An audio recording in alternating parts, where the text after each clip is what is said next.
ইল্লা আলাল্লাহি রিজকুহা। একটু জোরে ঈশ্বরে বলেন আল্লাহু আকবার। আল্লাহ রাব্বুল আলামিন বলেন, এই পৃথিবীর জমিনে এমন কোন বিচারশীল জীব নাই যার রিজকের দায়িত্বটা আমি আল্লাহ পাক আমার নিজে কুদরতি হাতেই গ্রহণ করি নাই। বলি সুবহানাল্লাহ। আল্লাহ পাক রিজিক দান করবে তার। 2 নাম্বার, যে ব্যক্তি আল্লাহু আকবার বলবে, কোরআনের আয়াত শ্রবণ করে, 2 নম্বরে আল্লাহ পাক তাকে দুনিয়ায় সম্মান দান করবে। সম্মান দেওয়ার মালিক কে? মান সম্মান দেওয়ার মালিক কে? নষ্ট করে দেওয়ার মালিক কে? আল্লাহ পাক। কুলিল্লাহুম্মা মালিকাল মুলকি তুতিল মুলকা মান তাশাউ ওয়া তানজিউল মুলকা মিম্মান তাশাউ ওয়া তুইজ্জু মান তাশাউ ওয়া তুযিল্লু মান তাশাউ বিয়াদিকাল খায়র ইন্নাকা আলা কুল্লি শাইইন কাদির। বলি আল্লাহু আকবার। আল্লাহ রাব্বুল আলামিন বলেন, নবী আপনি বলুন, আল্লাহ পাক যাকে খুশি তানাকে রাষ্ট্র ক্ষমতা দান করেন, আবার যাকে ইচ্ছা তানাকে রাষ্ট্রীয় ক্ষমতা থেকে ফেলে দেন, নামিয়ে দেন। যাকে খুশি আল্লাহ পাক তানাকে সম্মান দান করেন, যাকে খুশি তানাকে আবার বেইজ্জতি করেন। সব কিছু তিনি ভালো মন্দ সব আল্লাহ সেই কুদরতি হাতের মুঠার ভিতরে রয়েছে। ইন্নাকা আলা কুল্লি শাইইন কাদির। নিঃসন্দেহে সে আল্লাহ রাব্বুল আলামিন হলো সর্বশক্তিমান। বলি সুবহানাল্লাহ। প্রিয় ভাইরা, 3 নম্বরে, তাহলে 1 নম্বর আল্লাহু আকবার বললে রিজিক বৃদ্ধি করবে, রিজিকের কষ্ট দিবে না। 2 নম্বরে মান সম্মান দান করবে। 3 নম্বরে তার মৃত্যুর কষ্ট থেকে সে অনেক হালকা হবে, আসানের সঙ্গে মৃত্যু হবে। বলি সুবহানাল্লাহ।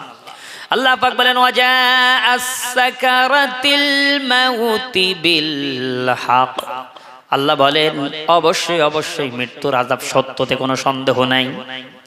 কিন্তু যে ব্যক্তি আল্লাহর কালামের আয়াত শ্রবণ করে আল্লাহু আকবার বলে চিৎকার মারে, ওই ব্যক্তির মৃত্যুটা হবে অনেক কষ্টের, অনেক আহসানের সঙ্গে তার মৃত্যু হয়ে যাবে। বলি সুবহানাল্লাহ। 4 নাম্বার, ওই ব্যক্তির কবরের মুনকার নাকিরের সওয়ালের জবাবটা আল্লাহ পাক অনেক আসান সহজ করে দিবে। বলি সুবহানাল্লাহ। এরকম ভাবে 10টা মুসিবত আল্লাহ পাক তুলে নেয়। যাই হোক, চলুন এজন্যই কোরআনের আয়াত শ্রবণ করব, আর একটু আল্লাহু আকবার বলে মাঝে মধ্যে আমরা চিৎকার মেরে উঠবো। আল্লাহু আকবার মানে হলো আল্লাহ মহান। আল্লাহু আকবার মানে কি? আল্লাহ সর্বশ্রেষ্ঠ। কে সর্বশ্রেষ্ঠ? আল্লাহ পাক সর্বশ্রেষ্ঠ। আজ গোটা বিশ্ব জুড়ে আমি আপনি দেখতে পাচ্ছি পৃথিবী কিন্তু 3য় বিশ্বযুদ্ধের দ্বার প্রান্তে দাঁড়িয়ে গেছে। ঠিক কিনা? ঠিক না? যারা আপনারা জ্ঞানী মানুষ, যারা পত্রিকা দেখেন, সোশ্যাল মিডিয়া যারা দেখছেন, আপনারা দেখছেন গোটা বিশ্ব কিন্তু 3য় বিশ্বযুদ্ধের দ্বার প্রান্তে দাঁড়িয়ে গেছে। যে জাতিসংঘ, রাষ্ট্রসংঘ, সেই জাতিসংঘের কথা আর কেউ মানে? জোরে বলেন, মানে না, কেউ মানে না। তার কোনো দাম নেই, আর কোনো দাম দেবেও না। এটা যারা ভবিষ্যৎবাণী করেছিলেন, মহামনীষী যারা, তারা বলেছিলেন। যাই হোক, যে কথা বলতেছিলাম, আল্লাহ পাকের কালাম। আল্লাহ পাক বলছেন, নবী আপনি বলুন, উল্লাউ কানাল বাহরু মিদাদাল লিকালিমাতি রাব্বি। নবী আপনি বলুন, আমার পক্ষ থেকে যে কালাম আমি পাঠালাম, এই কালামের ব্যাখ্যা যদি তোমরা তামাম পৃথিবীর সমুদ্র মহাসমুদ্রের পানিগুলোকে নিয়ে যদি তোমরা কালি বানাও, কালি বানায়া নিয়া যদি আমার কালামের ব্যাখ্যা লেখা শুরু করে দাও, লিখতে লিখতে তামাম পৃথিবীর সমস্ত সমুদ্র মহাসমুদ্রের পানিগুলো সব শেষ হয়ে যাবে। মা নাফিদাত কালিমাতুল্লাহ, আমার কালামের ব্যাখ্যা লেখা শেষ হবে না। বলি সুবহানাল্লাহ। তাহলে আল্লাহর কালামের ব্যাখ্যা তামাম পৃথিবী, সমুদ্র মহাসমুদ্র, খাল বিলের পানি সব শেষ হয়ে যাবে, কিন্তু আল্লাহ পাকের কালামের ব্যাখ্যা লেখা শেষ করা যাবে না। তাহলে কোন সূরার আলোচনা করে কি শেষ করা যাবে না? তাফসীর এত বিশাল, এত বড়, এত তাফসীর কোরআনের বার হয়েছে, কিন্তু কোন তাফসীর কারো কাজ পর্যন্ত বলে নাই যে আমি যা লিখেছি এই পর্যন্তই শেষ, এইটাই পারফেক্ট, আর কোন তাফসীর লাগবে না। এরকম মুফাসসির কেউ বলতে তো পারে নাই, আর এরকম মুফাসসির হবেও না। কেন? কোরআনের তাফসীর এক বিরাট বিশাল আল্লাহ পাকের কালাম। কার কালাম? আল্লাহ পাকের কালাম। প্রিয় ভাইয়ারা, এই কালামের ভিতরে সব আছে। আল্লাহ পাক রব্বুল আলামিন বলেন, দেখো, ওয়াকুল্লা শাইইন ফাসসালনাহু তাফসীলা। আল্লাহ পাক বলেন, আমি এই যে কালাম তোমাদেরকে দিলাম, এই কোরআনের ভিতরে তোমাদের কল্যাণের জন্য, উপকারের জন্য যা কিছু তোমাদের জীবনে যা দরকার সব বিষয় আমার কালামের ভিতরে দিয়েছি। বলি সুবহানাল্লাহ। অন্যত্র আল্লাহ পাক আরো বলেন, ওয়ানাজ্জালনা আলাইকাল কিতাবা ওয়া তিবয়ানান লিকুল্লি শাই ওয়া হুদাও ওয়া রাহমাতাও ওয়া বুশরা লিল মুসলিমিন। বলি আল্লাহু আকবার। একটু জোরে বলেন আল্লাহু আকবার। এতটা ফজিলাত শোনালাম, তাও একটু জোরে বলেন না। কি জায়গায় ওয়াজ করতে আসছি আমি? একটু জোরে বলেন আল্লাহু আকবার। নারায়ে তাকবীর, লিল্লাহি তাকবীর। আল্লাহ রাব্বুল আলামিন বলেন, আমি এই কিতাব নাযিল করেছি, আর এই কিতাবের ভিতরে আমি আল্লাহ পাক তোমাদের যা কিছু প্রয়োজন সব কিছু সুস্পষ্ট বর্ণনা করে বিস্তারিত ভাবে আমি আল্লাহ পাক রব্বুল আলামিন এই কিতাবের ভিতরে দিয়ে দিয়েছি। বলি সুবহানাল্লাহ। ওহুদান, এটা হলো তোমাদের জন্য হুদা, হেদায়েত, ও রাহমাতান, এই কিতাবটা হলো তোমাদের জন্য রহমত, বুশরা লিল মুসলিমিন, এবং মুসলমানদের জন্য এটা বিরাট এক এমনি করে সুসংবাদ। বলি সুবহানাল্লাহ। কিসের সুসংবাদ? জান্নাতের। কিসের? জান্নাতের সুসংবাদ এই কোরআনের ভিতরে আছে। প্রিয় ভাইয়ারা, এই যে মাজলিসে আপনি এসে বসেছেন, পৃথিবীর এই পৃথিবীতে প্রায় 4,500 ধর্ম রয়েছে, আর প্রত্যেকটা ধর্মের একটা করে ধর্মীয় পুস্তক আছে, কিতাব আছে। কারো বানাম বেদ, কারো বানাম গীতা, কারো বানাম রামায়ণ, কারো বানাম উপনিষদ, কারো বানাম জেন্দা বেস্তা, কারো বানাম ত্রিপিটক, কারো বানাম বাইবেল, কারো বানাম নিউ টেস্টামেন্ট, কারো বানাম ওল্ড টেস্টামেন্ট। এরকম ভাবে প্রচুর কিতাব কিন্তু ধর্মীয় পুস্তক কিন্তু আছে। কিন্তু যে কালাম আল্লাহ পাক আমাদেরকে দিলেন, আখিরি কালাম, এই কালামের ভিতরে এই মজলি কালাম সব কথা আল্লাহ পাক বলে দিয়েছেন।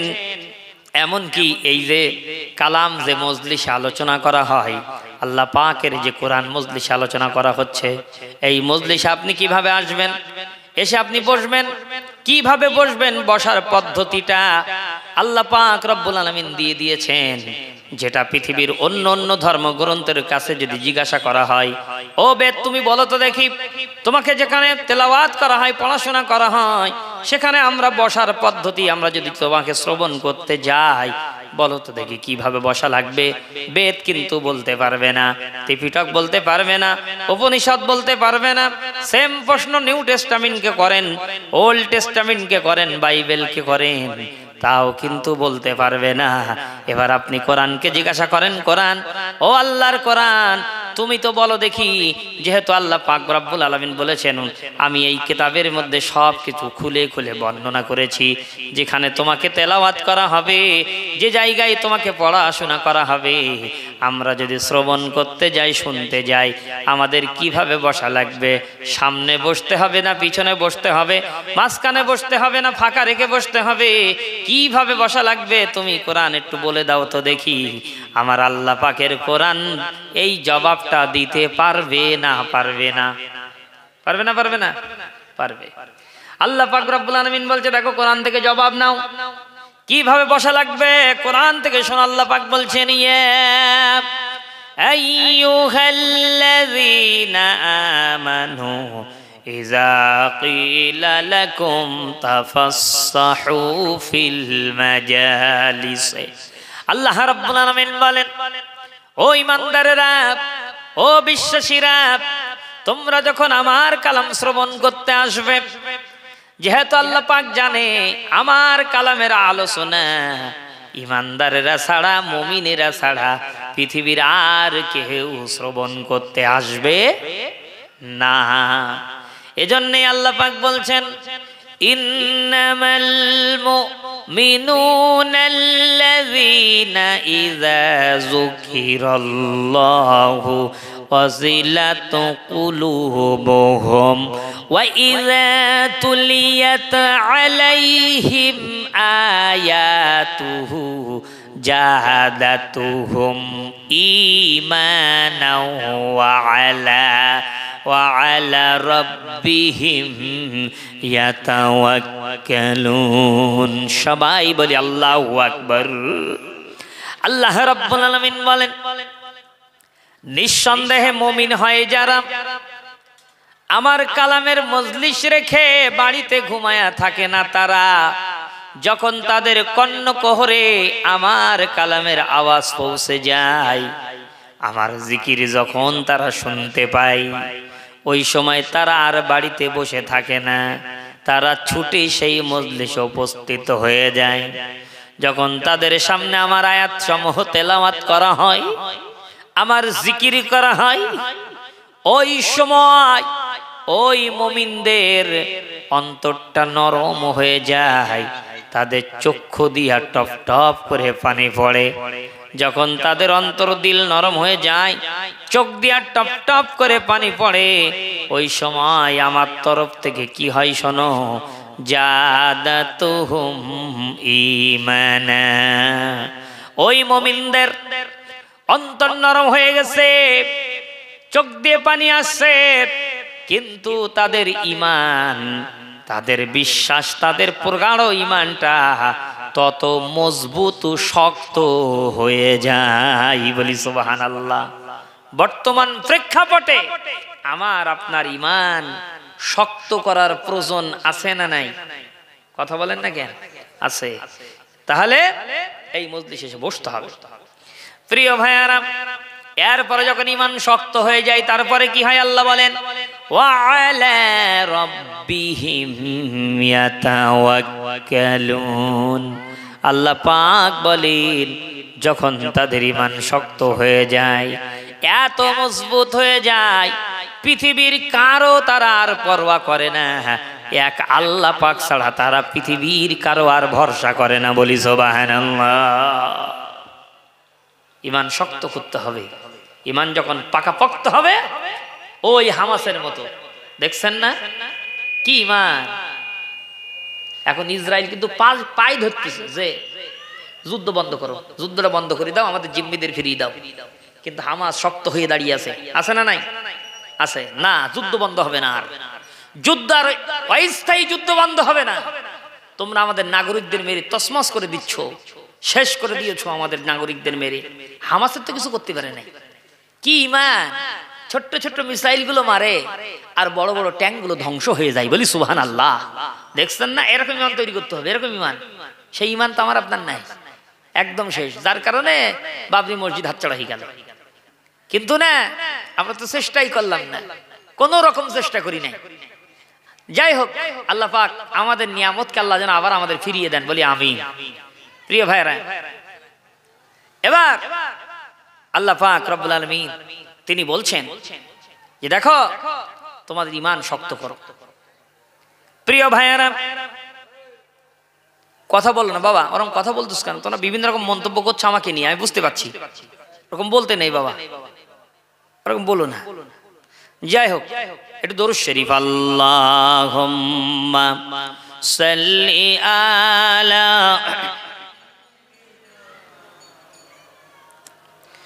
ওয়া আলা আলি সাইয়্যিদিনা। ও আমি দুই কদমে চুমা দেব, ও আমরা দুই কদমে চুমা খাবো, চরণ ধুলি মাখিব গাই, পাইলে নিরালাই গো নবী, পাইলে নিরালাই, পাইলে নিরালাই গো নবী, পাইলে নিরালাই। এখনো কান্দেন নবী পাপী উম্মতের মায়ায়, পাইলে নিরালাই গো নবী, পাইলে নিরালাই, পাইলে নিরালাই গো নবী, পাইলে নিরালাই। আল্লাহুম্মা সাল্লি আলা সাইয়্যিদিনা। একটু চা নিয়ে আসবেন কোনি, হ্যাঁ বলি কমিটিকে বলে একটু লিখাচ্ছে যদি আমারে দেয়। পাইলে আপনার দিদার খানি, জীবন আমার হইবে গনি। বলি সুবহানাল্লাহ। রসুলের দিদার যদি একটা বার পাওয়া যায় তার জীবন ধনী হয় না, হয় না, হয় না, হয় না? কেন? রসুলের যে দিদার পাবে ওই ব্যক্তির জন্য, যে ব্যক্তি স্বপ্নে জিয়ারাত পাবে ওই ব্যক্তির জন্য জাহান্নামের আগুন আল্লাহ হারাম করে দেবে। বলি সুবহানাল্লাহ। নোরে ও জল চেহারা তোমার, দেখিলে হারাম দোজখের নার। বলি সুবহানাল্লাহ। নোরে ও জল চেহারা তোমার, দেখিলে হারাম দোজখের নার। তুমি কবে দিবে মোলাকাত, এই হদম ডাকে আপনারে, আপনি কবে দিবেন সাক্ষাৎ, বারে বারে ডাকি আপনারে। ডেকে লাও রাসূলুল্লাহ রওজা পাকের কিনারে, আমি সহিতে পারি না বিরহ জ্বালা, ধন্য করো দিদারে। আল্লাহুম্মা সাল্লি আলা সাইয়্যিদিনা।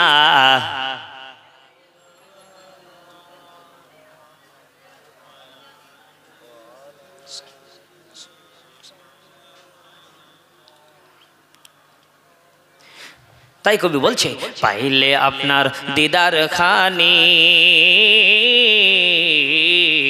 জীবন আমার হইবে গনি। পাইলে আপনার দিদার খানি, জীবন মোদের হইবে গনি। দো জাহানের বাদশা নবী ইয়া রাসূলুল্লাহ,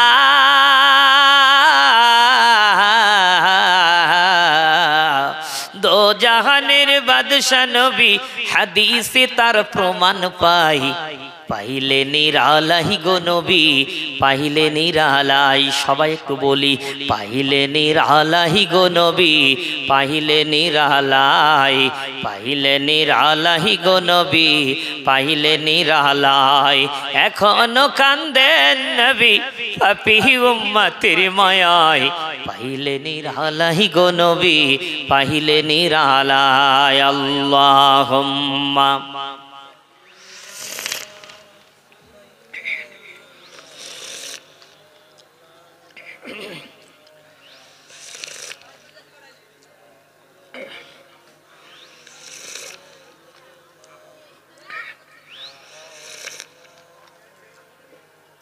রহমতে আলম নবী,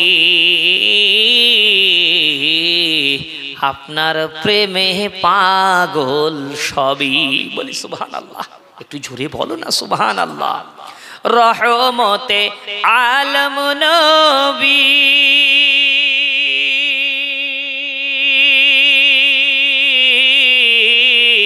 আপনার প্রেমে পাগল সবই,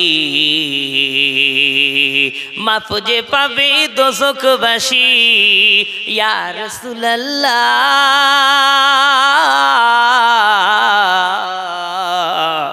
মাফ যে পাবে দোজখবাসী আপনি নবীর ওসিলায়, পাইলে নিরালাই গো নবী, পাইলে নিরালাই, পাইলে নিরালাই গো নবী, পাইলে নিরালাই।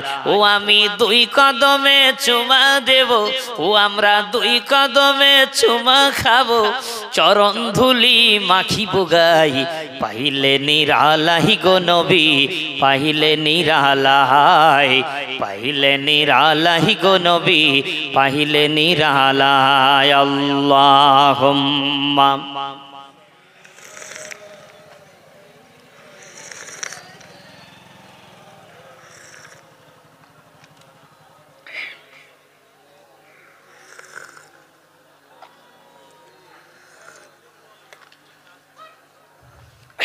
চলুন আন্না, সময় নষ্ট করা যাবে না, যেহেতু অল্প সময় আমরা কথা বলছি, একটু বসি আর মন দিয়ে আমরা কোরআনের কথাগুলো একটু শ্রবণ করি।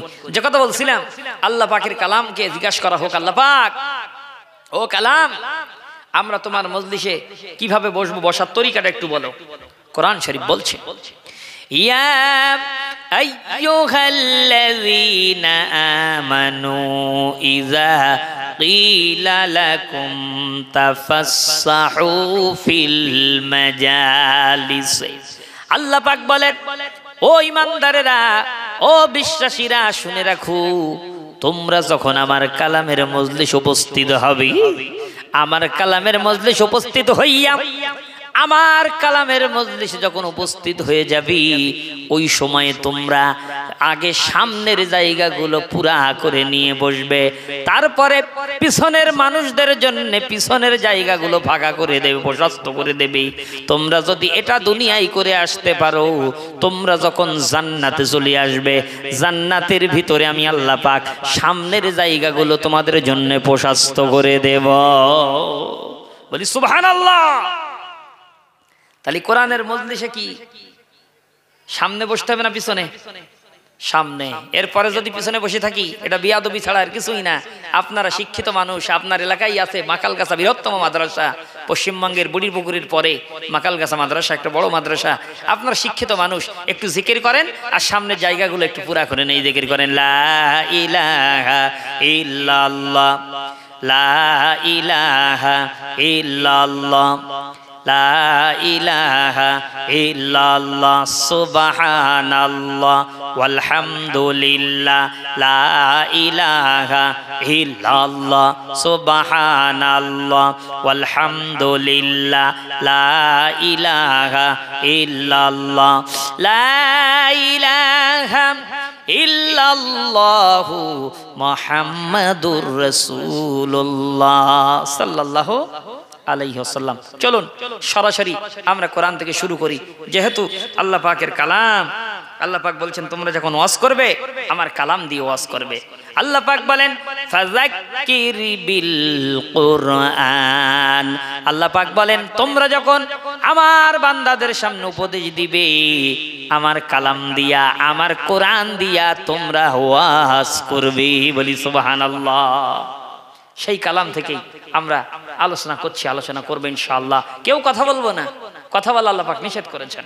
চলুন আমরা সবাই পুরুষোচিত কণ্ঠে উচ্চ আওয়াজে শয়তানকে আগে তাড়িয়ে দিয়ে যথারীতি কোরআন থেকে শুরু করি। সবাই পড়েন, আউযু বিল্লাহি মিনাশ শাইতানির রাজিম, বিসমিল্লাহির রাহমানির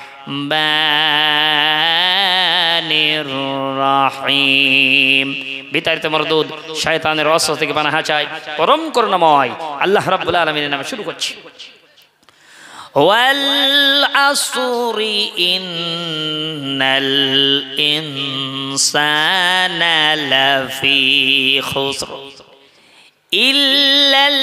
ইল্লাল্লাযীনা আমানু ওয়া আমিলুস সলিহাতি ওয়া তাওয়াসাউ বিল হক ওয়া তাওয়াসাউ বিস সাবর। সাদাকাল্লাহুল আযীম।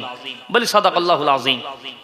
وقال رسول الله صلى الله عليه وسلم আল কুরআনু হুজ্জাতুল লাকা ওয়ালাই আও কামা ক্বালা আলাইহিস সালাতু ওয়াস সালাম।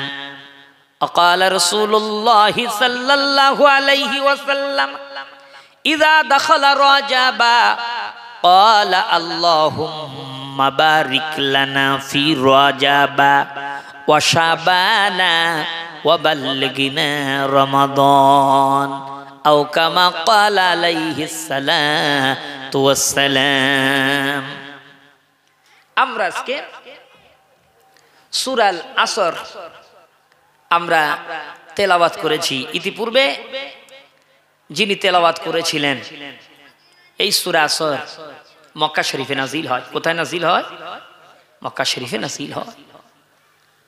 কয়েকটি আয়াতে কারিমা এটা আল্লাহ পাক দিয়ে দিয়েছেন, কিন্তু এই সূরায় ব্যাপক অর্থবোধক এই সূরা, বিরাট ব্যাখ্যা। আল্লাহ পাক বললেন প্রথম ওয়াল আসর, তিনি সময়ের কসম করে বললেন, আমি আল্লাহ পাক সময়ের কসম করে বলছি, পৃথিবীর সমস্ত মানব মণ্ডলীর জীবন হচ্ছে ক্ষতিগ্রস্ত, ব্যর্থ। আল্লাহ পাক বলছেন, আল্লাহ পাক কিছু কিছু জায়গায় কসম করেছেন। এখন কসম তো আমরাও করি। একটা মানুষ যখন কথা বিশ্বাস না করে না, তখন আল্লাহর কসম বলি, বলি না? কি বলেন? বলি তো, আল্লাহর কসম। অন্য ধর্মেরা তো বিভিন্ন রকম দেবতার কসম করে, আমরা মাঝে মধ্যে আল্লাহর কসম করি। কসম যে কোনো কাজে করতে নাই, অত সহজে কসম করতে নাই। কসম আল্লাহ পাকের হাবিবও দুই এক জায়গায় বলেছেন, আল্লাহি আল্লাহি তাল্লাহি, আল্লাহর কসম যে আল্লাহ পাকের হাতে আমার প্রাণ, সেই আল্লাহর কসম করে বলছি। এরকম ভাবে আমার রাসূল বলেছেন। কসম করে এই কারণে যে মানুষ যাতে আমার কথাটা খুব ভালোভাবে বিশ্বাস করে, দৃঢ়তা আনার জন্য। কি বলেন? তাই তো নাকি? দৃঢ়তা আনার জন্য আমরা কসম করি। আল্লাহ পাক কসম করেছেন। যেমন আল্লাহ পাক কিছু কিছু জায়গায় কসম করেছেন মানুষের যাতে আল্লাহ পাকের কথাগুলো খুব দৃঢ়তা ভাবে নেয়, দৃঢ় ভাবে নেয়, এই জন্য আল্লাহ পাক কসম করেছেন। আল্লাহ পাক বলেন, ওয়াত্তিনি ওয়াযাইতুনি ওয়া তুরি সিনিনা ওয়া হাযাল বালাদিল আমিন লাকাদ খালাকনাল ইনসানা ফি আহসানি তাকওয়িম। বলি আল্লাহু আকবার। আল্লাহ পাক বলেন, আমি তিনের কসম করলাম, জাইতুনের কসম করলাম, এবং এই শাম্বালা শহরের অর্থাৎ এই মক্কা শহরের কসম করে আমি আল্লাহ পাক বলছি। তিনটি জায়গার কসম করে আল্লাহ পাক তিনটে জিনিসের কসমকে আল্লাহ পাক বলেন, আমি এই তিনটে জিনিসের কসম করে বলছি, লাকাদ খালাকনাল ইনসানা ফি আহসানি তাকওয়িম। আল্লাহ পাক বলেন, আমি রব্বুল আলামিন, আমি অবশ্যই আমি আল্লাহ পাক সবচেয়ে সুন্দর করে উত্তম পরিকাঠামো দিয়া আমি রব্বুল আলামিন মানব জাতিকে সৃষ্টি করেছি। বলি সুবহানাল্লাহ। আল্লাহ পাক তিনবার তিনটি জিনিসের কসম করে এই কথাটা বললেন। মানুষ তুমি চিন্তা করো যে আমি দেখো তোমাকে আমি আল্লাহ পাক কত শ্রেষ্ঠ, তো কত সুন্দর করে বানিয়েছি। তুমি একবার তাকিয়ে দেখো অন্যান্য প্রত্যেকটা জীবের মাথাগুলো নিচের দিকে, আর তুমি মানুষ, তোমার মাথাটা আমি আল্লাহ পাক উপরে সেট করেছি। বলি সুবহানাল্লাহ। এই জন্যই এই মাথা তুমি কারোর কাছে নিচু করবে না, একমাত্র মাথা নিচু হবে কার জন্যে? আল্লাহ পাকের জন্য। কার জন্যে? আল্লাহ পাকের জন্য। আল্লাহ পাকের জন্য এই মাথা নিচু হবে। প্রিয় ভাইয়েরা, আল্লাহ পাক সময়ের কসম করলেন, যেহেতু আসরের সময়ের কসম আল্লাহ পাক করলেন, আসর থেকে মাগরিব পর্যন্ত এই সময়টা কি খুব কম সময় না বেশি সময়? একটু বুদ্ধি করে বলবেন, কিন্তু কম সময় না? আসর থেকে মাগরিব একদম কম সময়। এজন্য আল্লাহ পাক আসরের সময়ের কসম করলেন। আসরের কথা আল্লাহ পাক এই জন্য উল্লেখ করলেন যে দেখো আসরের সময়টা হলো অত্যন্ত গুরুত্বপূর্ণ সময়।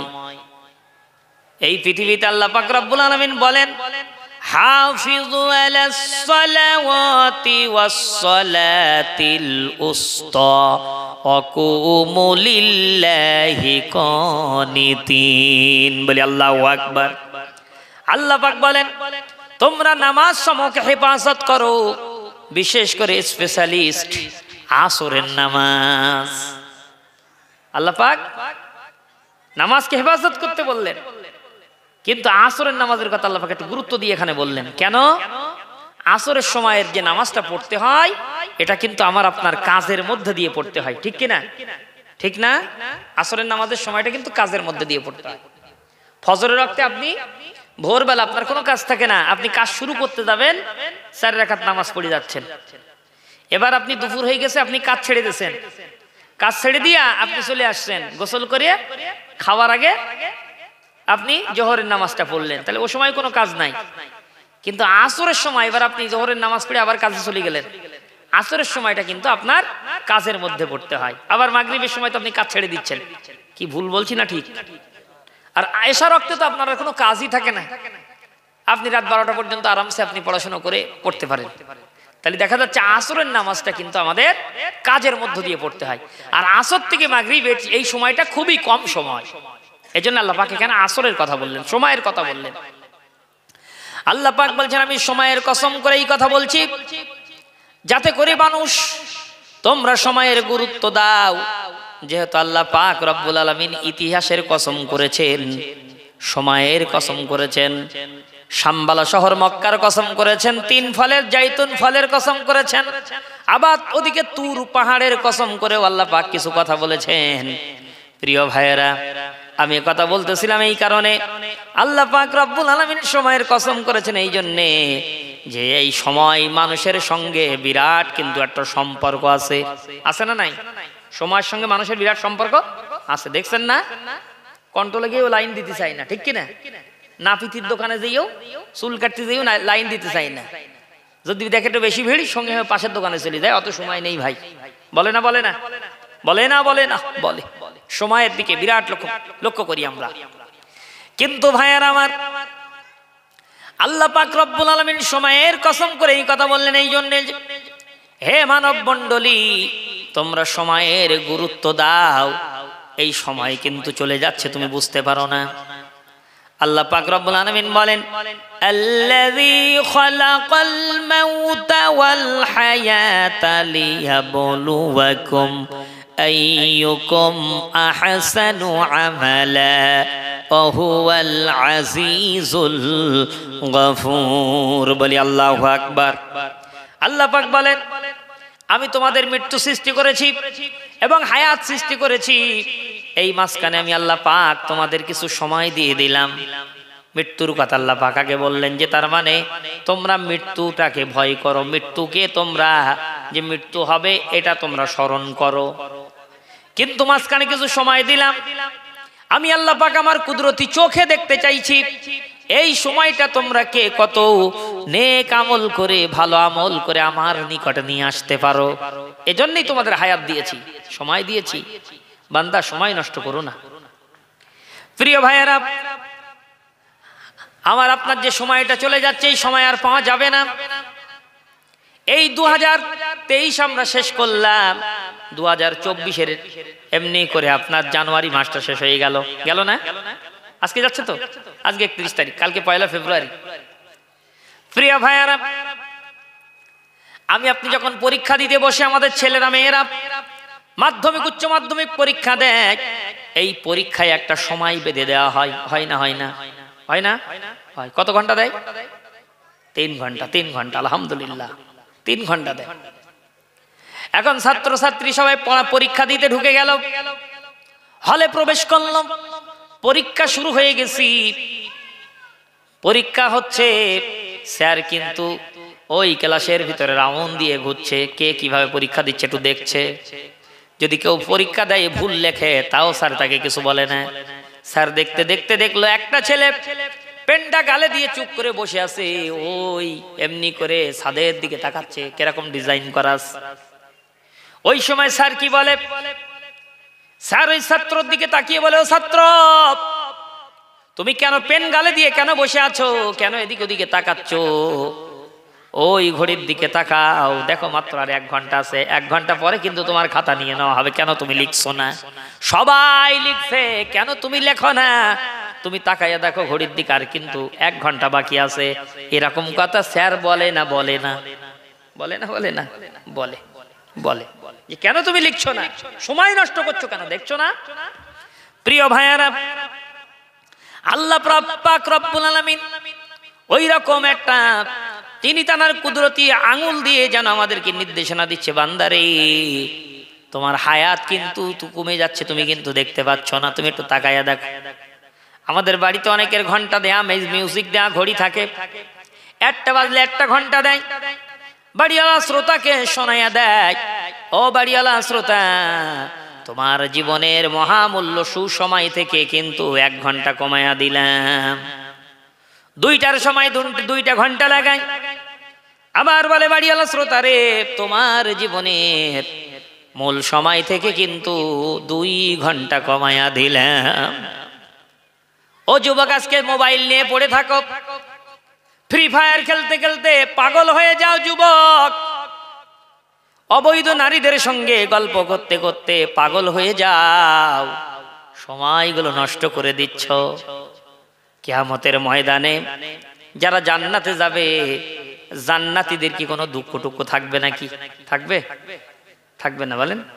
একটা দুঃখ থাকবে জান্নাতীদের, যারা নাকি 3rd ক্লাস জান্নাতটা পাবে, একদম লোয়ার কোয়ালিটির জান্নাত যেটা পাবে। কেন? জান্নাত কিন্তু সবার একরকম দেয়া হবে না, জান্নাতের মধ্যে ভাগ থাকবে, 1st ক্লাস থাকবে, 2nd ক্লাস থাকবে, 3rd ক্লাস থাকবে, এরকম ভাবে যার যেমন ইবাদত হবে, যার যেমন নেক আমল হবে, আল্লাহ পাক তার সেরকম কোয়ালিটির জান্নাত দিবে, বলি সুবহানাল্লাহ। বিচার কিন্তু আল্লাহ পাক সঠিক করবেন। কেন? আপনি বুঝেন, 8 ঘন্টা ডিউটি করে যে টাকা পাওয়া উচিত কোম্পানি থেকে, একই কোম্পানিতে যদি কেউ 12 ঘন্টা ডিউটি করে, তারে যদি 8 ঘন্টা জোনের দাম দেওয়া হয়, কোম্পানি কি বিচার ঠিক করবে? ঠিক করলো কি? করে নাই। প্রিয় ভাইয়েরা, ঠিক ওই রকম, এটা দুনিয়ার একটা এক্সাম্পল, একটা উদাহরণ আপনাদেরকে দিলাম। আমি আপনি 5 ওয়াক্ত নামাজ পড়ি, রমজানের রোজা রাখি, আর একজন ব্যক্তি 5 ওয়াক্ত নামাজ পড়ে, রমজানের রোজা রাখে, প্রতি মাসে আইয়ামে বীজের রোজা রাখে 3টে করে, বৃহস্পতিবার সোমবার রোজা রাখে, সালাতুল আওয়াবিন নামাজ পড়ে, মাগরিবের পরে 6 রাকাত। কয় রাকাত? 6 রাকাত। তাহাজ্জুদে রক্তে ওঠে প্রতিদিন, তাহাজ্জুদ পড়ে 4 থেকে 12 রাকাত।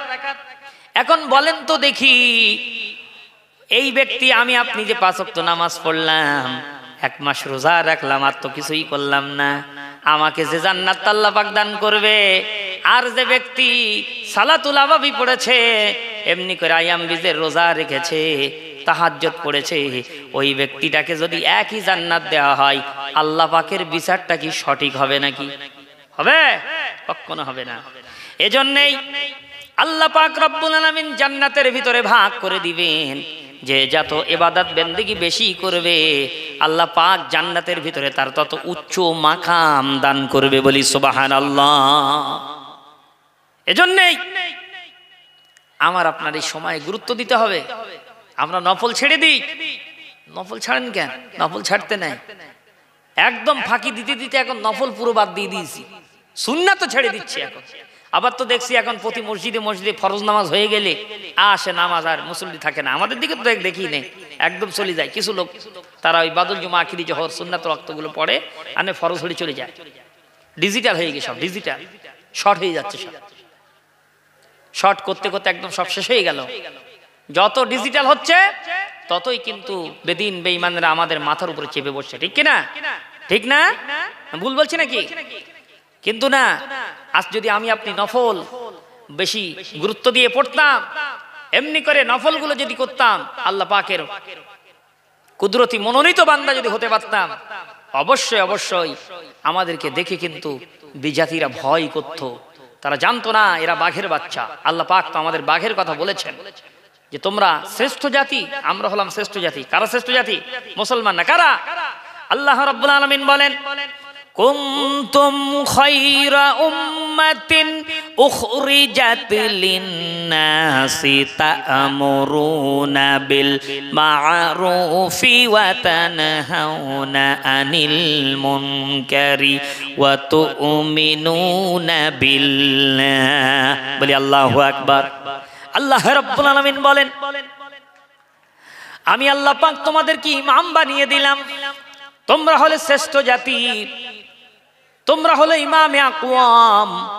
মানুষের মধ্য থেকে আমি আল্লাহ পাক তোমাদেরকে শ্রেষ্ঠ জাতি হিসেবে বার করে নিয়ে এসেছি। যেহেতু গোটা পৃথিবীর মানবতা, গোটা পৃথিবীর মানুষের সঙ্গে তোমাদের চরিত্রের কোনো দিন মিল হবে না। বলি সুবহানাল্লাহ। মাখন মাখন কিসের থেকে তৈরি হয়? কিসের থেকে? দুধ থেকে। দুধ, এখন দুধ থেকে যখন মাখন বার করে নেওয়া হয়, পরবর্তীতে ওই মাখনটাকে যখন দুধই ফেলে দেবেন, আর মিষ্ট হবে? মিষ্ট হবে? পানিতে ফেললে মিষ্ট হবে? হবে না, মাখন পুরো আলাদা হয়ে যায়। অথচ দুধ থেকে আপনি বাহির করেছেন মাখনটাকে, ওই মাখনকে দুধে মিশিয়ে দিচ্ছেন, আর মিশ হয় না। ঠিক ওই রকম মানুষদের মধ্য থেকে আল্লাহ পাক আমাদেরকে বার করে নিয়ে এসেছেন। আমাদের চরিত্র, আমাদের কথাবার্তা, আমাদের লেনদেন, আমাদের আচার আচরণ বিজাতির সঙ্গে আর কোনোদিন মিলবে না। আল্লাহ বলেন এমন ভাবে তোমরা জীবন যাপন করবে, তোমাদের আদর্শ, তোমাদের কথা, তোমাদের চরিত্র দেখে তারা মুগ্ধ হয়ে তোমাদের হাতে হাত দিয়ে পড়ে নেবে। লা ইলাহা ইল্লাল্লাহু মুহাম্মাদুর রাসূলুল্লাহ সাল্লাল্লাহু আলাইহি সাল্লাম। কিন্তু সেই অন্যরা তো শিক্ষা নেওয়া তো দূরে থাক, নিজের জাতির রাই আমাদের গালাগালি দেয়। এত খারাপ আচরণ আমরা করি, আমাদের কথা কাজের সঙ্গে মিল থাকে না, ঠিক কিনা? আমরা মিথ্যা কথা বলি, বলি না? বলি। আমরা সুদ খাই, আমরা হারাম খাই, আমরা ওয়াদা খেলাপ করি, আমরা মুনাফিকি করি, আমরা স্ত্রীদেরকে বেপরদায় রাখি, সব তো আমাদের মধ্যে। তাহলে আর মিল হয় কিভাবে? তাহলে আর মানুষের ভিতরে, মানুষ থেকে আমরা আলাদা হলাম কিভাবে? মাকম হলাম কিভাবে? হতে পারছি না তো, যে কারণে আমাদের উপরে চেপে বসছে ইহুদি নাসারারা। প্রিয় ভাইয়েরা, আসুন আমরা পরিবর্তন হয়ে যাই, আমরা সময়ের মর্যাদা দিই। যেহেতু এই সময় কিন্তু আর ফিরে পাওয়া যাবে না, যে দিনটা আজকে চলে যাচ্ছে, এই দিনটা আর কোনো দিন ফিরে পাওয়া যাবে? জোরে বলেন, যাবে না? কখনোই যাবে না, কখনোই যাবে না। ও যুবক, মোবাইল ছেড়ে দাও, প্রয়োজন মতো মোবাইল ব্যবহার করো, অতিরিক্ত করো না। যুবক, আল্লাহ পাকের কাছে কৈফিয়ত দেওয়া লাগবে। আল্লাহ পাক রব্বুল আলামিন কোরআনে কারীমের ভিতরে সব কথা রব্বুল আলামিন কি সুন্দরভাবে বলে দিয়েছেন। তোমার শ্রবণ শক্তি সম্পর্কে আল্লাহ পাক জিজ্ঞাসা করবে, তোমার দৃষ্টি শক্তি সম্পর্কে আল্লাহ রাব্বুল আলামিন তিনি জিজ্ঞাসা করবেন। ওয়ালা তাকুফু মা লাইসা লাকা বিহি ইলম ইন্নাস সামা ওয়াল ফুআদা ওয়াল ইন্নাস সামা ওয়াল বাসারা ওয়াল ফুআদা কুল্লু উলাইকা কানা আনহু মাসউলা। বলি আল্লাহু আকবার। আল্লাহ পাক সূরা বানী ইসরাঈলের মধ্যে বলেন, তোমার ভিতরে কি আছে সমস্ত কিছু সম্পর্কে সে আল্লাহ পাক রব্বুল আলামিন সবকিছু জানেন। নিঃসন্দেহে তোমার শ্রবণ সম্পর্কে এবং তোমার দৃষ্টি সম্পর্কে আমার কাছে তোমাকে জিজ্ঞাসিত করা হবে, তোমাকে জিজ্ঞাসা করা হবে। অবশ্যই অবশ্যই তোমার শ্রবণ শক্তি এবং দৃষ্টি শক্তি, এর হিসাব তোমার আমার কাছে দেওয়া লাগবে। কি দেখো? কারে দেখো? কেউ দেখতে পায় না, একজন দেখতে পায়, তার নাম কি? আল্লাহ পাক। তার নাম কি? আল্লাহ পাক। কি শোনো? হেডফোন দিয়ে শোনো। কেউ শুনতে পাবে না, এটা হেডফোন লাগাই শোনো। বাজে গান শোনো, বাজে কথা শোনো, হেডফোন লাগাই শোনো, ঠিক আছে? কেউ শুনতে পায় না, ঠিক, কিন্তু একজন শুনতে পায়। কে? আল্লাহ পাক। তিনি হলেন সামিউম বাসীর। প্রিয় ভাইয়েরা, এজন্য এই সময়ের মর্যাদা দেই যুবক। সময় যদি আমি আপনি নষ্ট করে ফেলি, এই সময় যদি শেষ করে দিই, এই সময় সম্পর্কে আল্লাহ পাক রব্বুল আলামিন জিজ্ঞাসা করবেন, তোমাকে এত সময় দিয়েছিলাম, বলো তুমি সেই সময়টা কোন পথে ব্যয় করেছিলে? আল্লাহ রাব্বুল আলামিন বলেন, খাসিরাত দুনিয়া ওয়াল আখিরাতা যালিকা হুয়াল খুসরানুল মুবিন। বলি আল্লাহু আকবার। আল্লাহ পাক বলেন, যারা নাকি সময় অপচয় করেছে, দুনিয়ায় সময় গুরুত্ব দেয় নাই, এরা দুনিয়ায় ক্ষতিগ্রস্ত হয়ে গেল এবং পরকালে তারা ক্ষতিগ্রস্ত হয়ে যাচ্ছে। যালিকা হুয়াল খুসরানুল মুবিন। আর এটা হলো তাদের জন্য সুস্পষ্ট ক্ষতি। বলি নাউজুবিল্লাহ। স্পষ্ট ক্ষতি হয়ে যাচ্ছে। কিয়ামতের ময়দানে আল্লাহ পাকের কথা বলবেন। দুনিয়ায় আল্লাহ পাক বলেছেন তোমরা সময়ের মর্যাদা দাও, অন্যত্র আল্লাহ পাক বলেন কুল ইন্নাল খাসিরিনাল্লাযীনা খাসিরু আনফুসাহুম ওয়া আহলিহিম। আল্লাহ পাক রব্বুল আলামিন বলেন নবী আপনি বলুন যারা নাকি এমনি যে বাজারা দুনিয়ায় সময়টা নষ্ট করে দিয়েছে, এমনি করে ক্ষতির দিকে কাটিয়েছে সময়টা, ওই ব্যক্তিটা এমনি করে সে দুনিয়ায় যেন ক্ষতিগ্রস্ত হয়ে গেল। আর কিয়ামতের ময়দানে সে এবং তার আহলে বায়েত যারা ওই সময় নষ্ট করেছে এরা সবাই সেদিন ক্ষতির দিকে তারা ঠেলে দিল। ওয়া যালিকা হুয়াল খুসরানুল মুবিন। আর এটা হবে তাদের জন্য সুস্পষ্ট ক্ষতি, বলি নাউযুবিল্লাহ। আপনি সময় নষ্ট করে দিচ্ছি এবং পরিবাররা নামাজ পড়ে না, তাদের কিছু বলি না, তাদেরও সময় চলে যাচ্ছে। এই সব সময় কিয়ামতের ময়দানে কিন্তু সব বেকার হয়ে যাবে। সেদিন আফসোস করে আর কিছুই করা যাবে না। এজন্য সময় নষ্ট হয়ে যাচ্ছে। তাদের যুবকদের দাওয়াত দেন, মেয়েদের দাওয়াত দেন, ছেলেদের বলেন নামাজের কথা বলেন, বকাবকি করেন, রাগারাগি করেন তাদের সঙ্গে, কেন নামাজ পড়বে না, কেন রোজা রাখবে না। এই তো এখন তো আমাদের সামনে রমজান শরীফের মাস আসছে, এই রজব মাস, এটা কি মাস? রজব মাস। এরপরে শাবান। যখন রজব মাস আসতেন, যেই না রাসূল পাক সাল্লাল্লাহু আলাইহি সাল্লাম তিনি যখন রজবের চাঁদ দেখতে পেতেন তিনি পড়তেন ইজা দাখালা রজাবা ক্বালা আল্লাহুম্মা বারিক লানা ফিহি রজাবা। আয় আল্লাহ, এই রজব মাসের বরকত আপনি আমার আমলনামায় নসিব করে দেন। শাবানা, এবং শাবান মাসের বরকত আমার আমলনামায় দিয়ে দেন। অবাল্লিগনা রমাদান, এবং রমজান পর্যন্ত আমাকে সুস্থ অবস্থায় বাঁচায় রাখেন, বলি আমিন। প্রিয় ভাইরা, এই তিনটে মাস হলো নেকি কামাই করার সিজন। দেখছেন না প্রত্যেকটা ব্যবসা যারা করে তাদের একটা করে সিজন আসে, আসে না? আসে না? আসে তো নাকি না ভুল বলছি? আছে। প্রত্যেকটা ব্যবসা যারা করে, এখন ইট কয়লার ব্যবসা যারা করে, কয়লার ব্যবসা যারা করে তাদের সিজন। আর সিজন যখন আসে ব্যবসায়ীদের কিন্তু ঠিক মতো খাওয়া দাওয়া হয় না, হয় কি বলেন? খাওয়া ঘুম হয় না। ও জানে যে আমার এই সিজনে কামাই করে নিতে হবে, নিয়ে আমি আবার 6 মাস বসে খেতে পারবো। তা ঠিক এইরকম এই 3 মাস হলো আমার আপনার নেকি কামানোর একটা সিজন। রজব মাস হলো ইবাদতের বীজ বপনের মাস। রমজানের রোজা রাখতে হবে, টেস্ট পরীক্ষা স্বরূপ রমজান রজবে একটু রোজা রাখি। যেহেতু একটা জুমার খুতবায় আপনারা শুনেছেন হযরত সোবান রাদিয়াল্লাহু তাআলা আনহু হইতে বর্ণিত হাদিস, যে ব্যক্তি রজবের কোনো একটা দিন একটা রোজা রাখবে, রোজা রাখলো এবং তারপর যে রাত্র আসলো ওই রাত্র জাগরণ করলো, রাসূল বলেন 1 বছর নফল রোজা রাখলে যে সওয়াব হয়, আল্লাহ পাক রজবের একটা দিন রোজা রাখার খাতিরে আল্লাহ পাক তার আমলনামায় 1 বছরের নফল রোজা সওয়াব দিয়ে দেন, বলি সুবহানাল্লাহ। সময় আছে, আগামী 8ই ফেব্রুয়ারি পড়বে লাইলাতুল মিরাজ। রোজা রাখবেন, একটা নফল রোজা রাখবেন। রাসূল মিরাজে গিয়েছিলেন, কি রাসূলের মহব্বতে রাখবেন। মহব্বতের ভালোবাসার কোনো দলিল লাগে না। দলিল লাগে কি? ভালোবাসার কোনো দলিল থাকে? ভালোবাসার কোনো দলিল থাকে না। কিছু কিছু জিনিস মহব্বতে করে মানুষ, ভালোবাসাই করে, রাসূলকে ভালোবাসে, মহব্বত করে, রাসূলকে মহব্বত করে, ভালোবাসবে। রাসূল মিরাজে গিয়েছিলেন, খুশি হয়ে আপনি একটা নফল রোজা রাখবেন যে আমার রাসূল মিরাজে গিয়েছিলেন, যেটা পৃথিবীর কোনো নবীর রাসূলের আল্লাহ পাক নসিবে কিসমতে রাখে নাই, কিন্তু আমার রাসূলকে আল্লাহ পাক রেখেছিলেন। এটা আমার রাসূলের বিরাট বড় মর্যাদা, বলি সুবহানাল্লাহ। 3টে জিনিস উপহার দিয়েছিলেন। কয়টা জিনিস? 3টে জিনিস। একটা নামাজ দিয়েছিলেন, সূরা বাকারার শেষ 3 আয়াত দিয়েছিলেন, আর 14টি শিক্ষা আল্লাহ পাক বনি ইসরাইলের 19 থেকে নিয়ে 23 নম্বর আয়াত থেকে নিয়ে 38 নম্বর আয়াত পর্যন্ত 14টি শিক্ষা মূলনীতি আল্লাহ পাক রব্বুল আলামিন দিয়েছিলেন হাবিবকে মেরাজের রাতে, বলি সুবহানাল্লাহ। প্রিয় ভাইয়ারা, আমি যে কথা বলতেছিলাম, আসুন আমি আপনি সময়ের মর্যাদা দিই, এই সময়টাকে অপচয় না করে কাজে লাগাই। কিয়ামতের ময়দানে নেকির পাল্লা যদি হালকা হয়ে যায়, এই হালকা হবার কারণ হলো এই সময় নেক আমল করি না করব না, এই কারণেই কিন্তু কিয়ামতের ময়দানে নেকির পাল্লা হালকা হয়ে যাবে। আল্লাহ পাক রব্বুল আলামিন বলেন যাদের নাকি নেকির পাল্লা হালকা হয়ে যাবে, ওয়া আম্মা মান খাফফাত মাওয়াজিনুহু ফাউলাইকাল্লাযিনা খাসিরু আনফুসাহুম। আল্লাহ পাক রব্বুল আলামিন বলেন যাদের নাকি নেকির পাল্লা হালকা হয়ে যাবে কিয়ামতের ময়দানে, ওই ব্যক্তিটা ক্ষতিগ্রস্ত হয়ে যাবে। সে যেন নিজের ক্ষতি নিজেই সাধন করে ডেকে আনবে।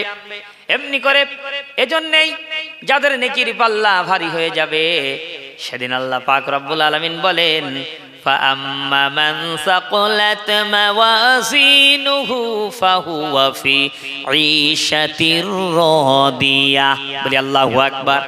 আল্লাহ পাক বলেন যেদিন ওই কিয়ামতের ময়দানে যাদের নেকির পাল্লা ভারী হবে তাদের উপরে তোমার রব আল্লাহ পাক রব্বুল আলামিন রাজি হয়ে যাবে। বলি সুবহানাল্লাহ। প্রিয় ভাইরা, এজন্যই এই সময় এর গুরুত্ব দিই। প্রিয় ভাইরা, এরপরে আল্লাহ পাক রব্বুল আলামিন বলছেন এই সময়ের দিকে লক্ষ্য রেখে তোমরা কাজ এগিয়ে চলো, কিন্তু শোনো পৃথিবীর সমস্ত মানব মণ্ডলীর জীবন হলো ক্ষতিগ্রস্ত। 4টি কাজ যদি তোমরা জীবনে করতে পারো, যে মানুষটি করবে, যে কম করবে, যে জাতি করবে, ওই ব্যক্তির জীবনটা ক্ষতিগ্রস্ত হবে না, ওই ব্যক্তির জীবনও হবে সফল। বলি সুবহানাল্লাহ। কয়টা কাজ? 4টি। জোরে কোন কয়টা? 4টি। 4টি কাজ যদি করা যায়।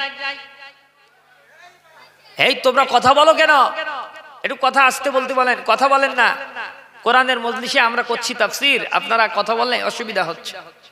একটু দরুদ শরীফ আল্লাহুম্মা সাল্লি আলা। কত বাজে এখন? সময় দেখেন একটু।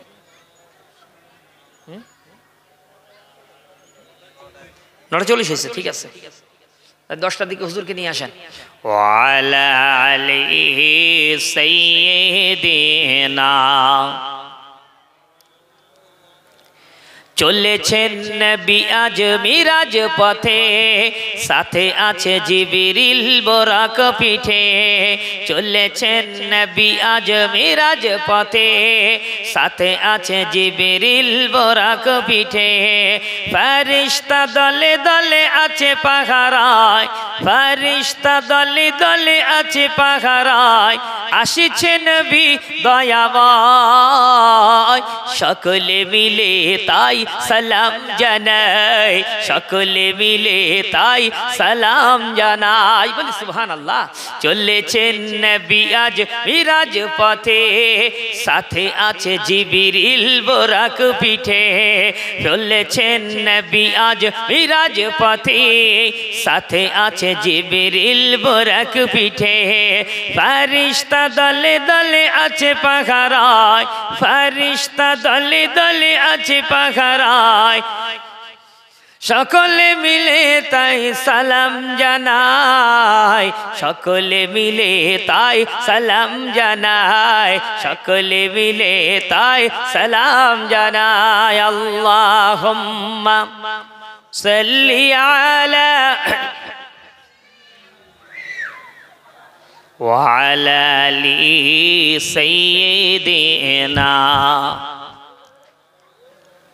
চলুন এগিয়ে যাই। কষ্ট হচ্ছে নাকি আপনাদের? কষ্ট হয়? কোরআনের তাফসীর আলোচনা করছি। 4টি কাজ করলে জীবন সফল হবে। 1 নম্বরে আমরা সময়ের কথা উল্লেখ করে নিলাম। সময়কে মূল্য দেব, মূল্যায়ন করব সুসময়কে, এই সময় নষ্ট করব না।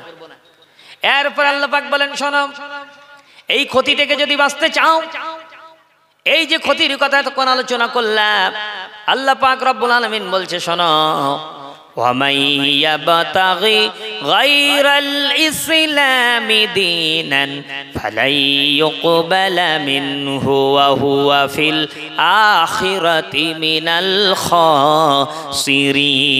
বলি আল্লাহু আকবার।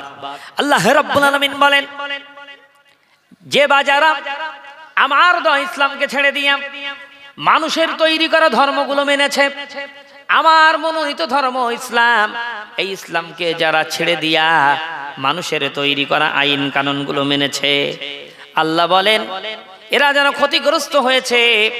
এদের সমস্ত আমলগুলো সব পণ্ড হয়ে গেছে। কোথায় ক্ষতিগ্রস্ত? অবশ্যই দুনিয়ায় যেমন ক্ষতিগ্রস্ত হয়েছে, কিয়ামতের দিনও তারা ক্ষতিগ্রস্ত হবে। অবশ্যই আখিরাতের দিন এদের কাছ থেকে কোনো জিনিস আমি আল্লাহ পাক গ্রহণ করব না। বলি নাউজুবিল্লাহ। এজন্যই ইসলামকে ছেড়ে দিয়ে যারা অন্য মতবাদ, অন্য ধর্ম মেনেছে, এদের জীবন দুনিয়া ক্ষতিগ্রস্ত, আখিরাতও ক্ষতিগ্রস্ত। আপনি হয়তো বলবেন হুজুর এরা দুনিয়া বিরাট সুখ পাচ্ছে। হ্যাঁ পাচ্ছে, ঠিক। এটা ক্ষতিগ্রস্ত, ওরা বুঝতে পারছে না, কিন্তু ওরা সুখ পাচ্ছে ঠিকই, কিন্তু পরকালে ওদের কোনোই কিছুই না, সব বেকার হয়ে যাবে। আল্লাহ পাক রব্বুল আলামিন বলবেন احشروا الذين ظلموا وأزواجهم وما كانوا يعبدون من دون الله আল্লাহ পাক রব্বুল আলামিন বলছেন ওয়ামা কানু ইয়াবুদুন মিন দুনিল্লাহি ফাহাবুদুহুম ইলা সিরাতিল জাহিম। বলি আল্লাহু আকবার।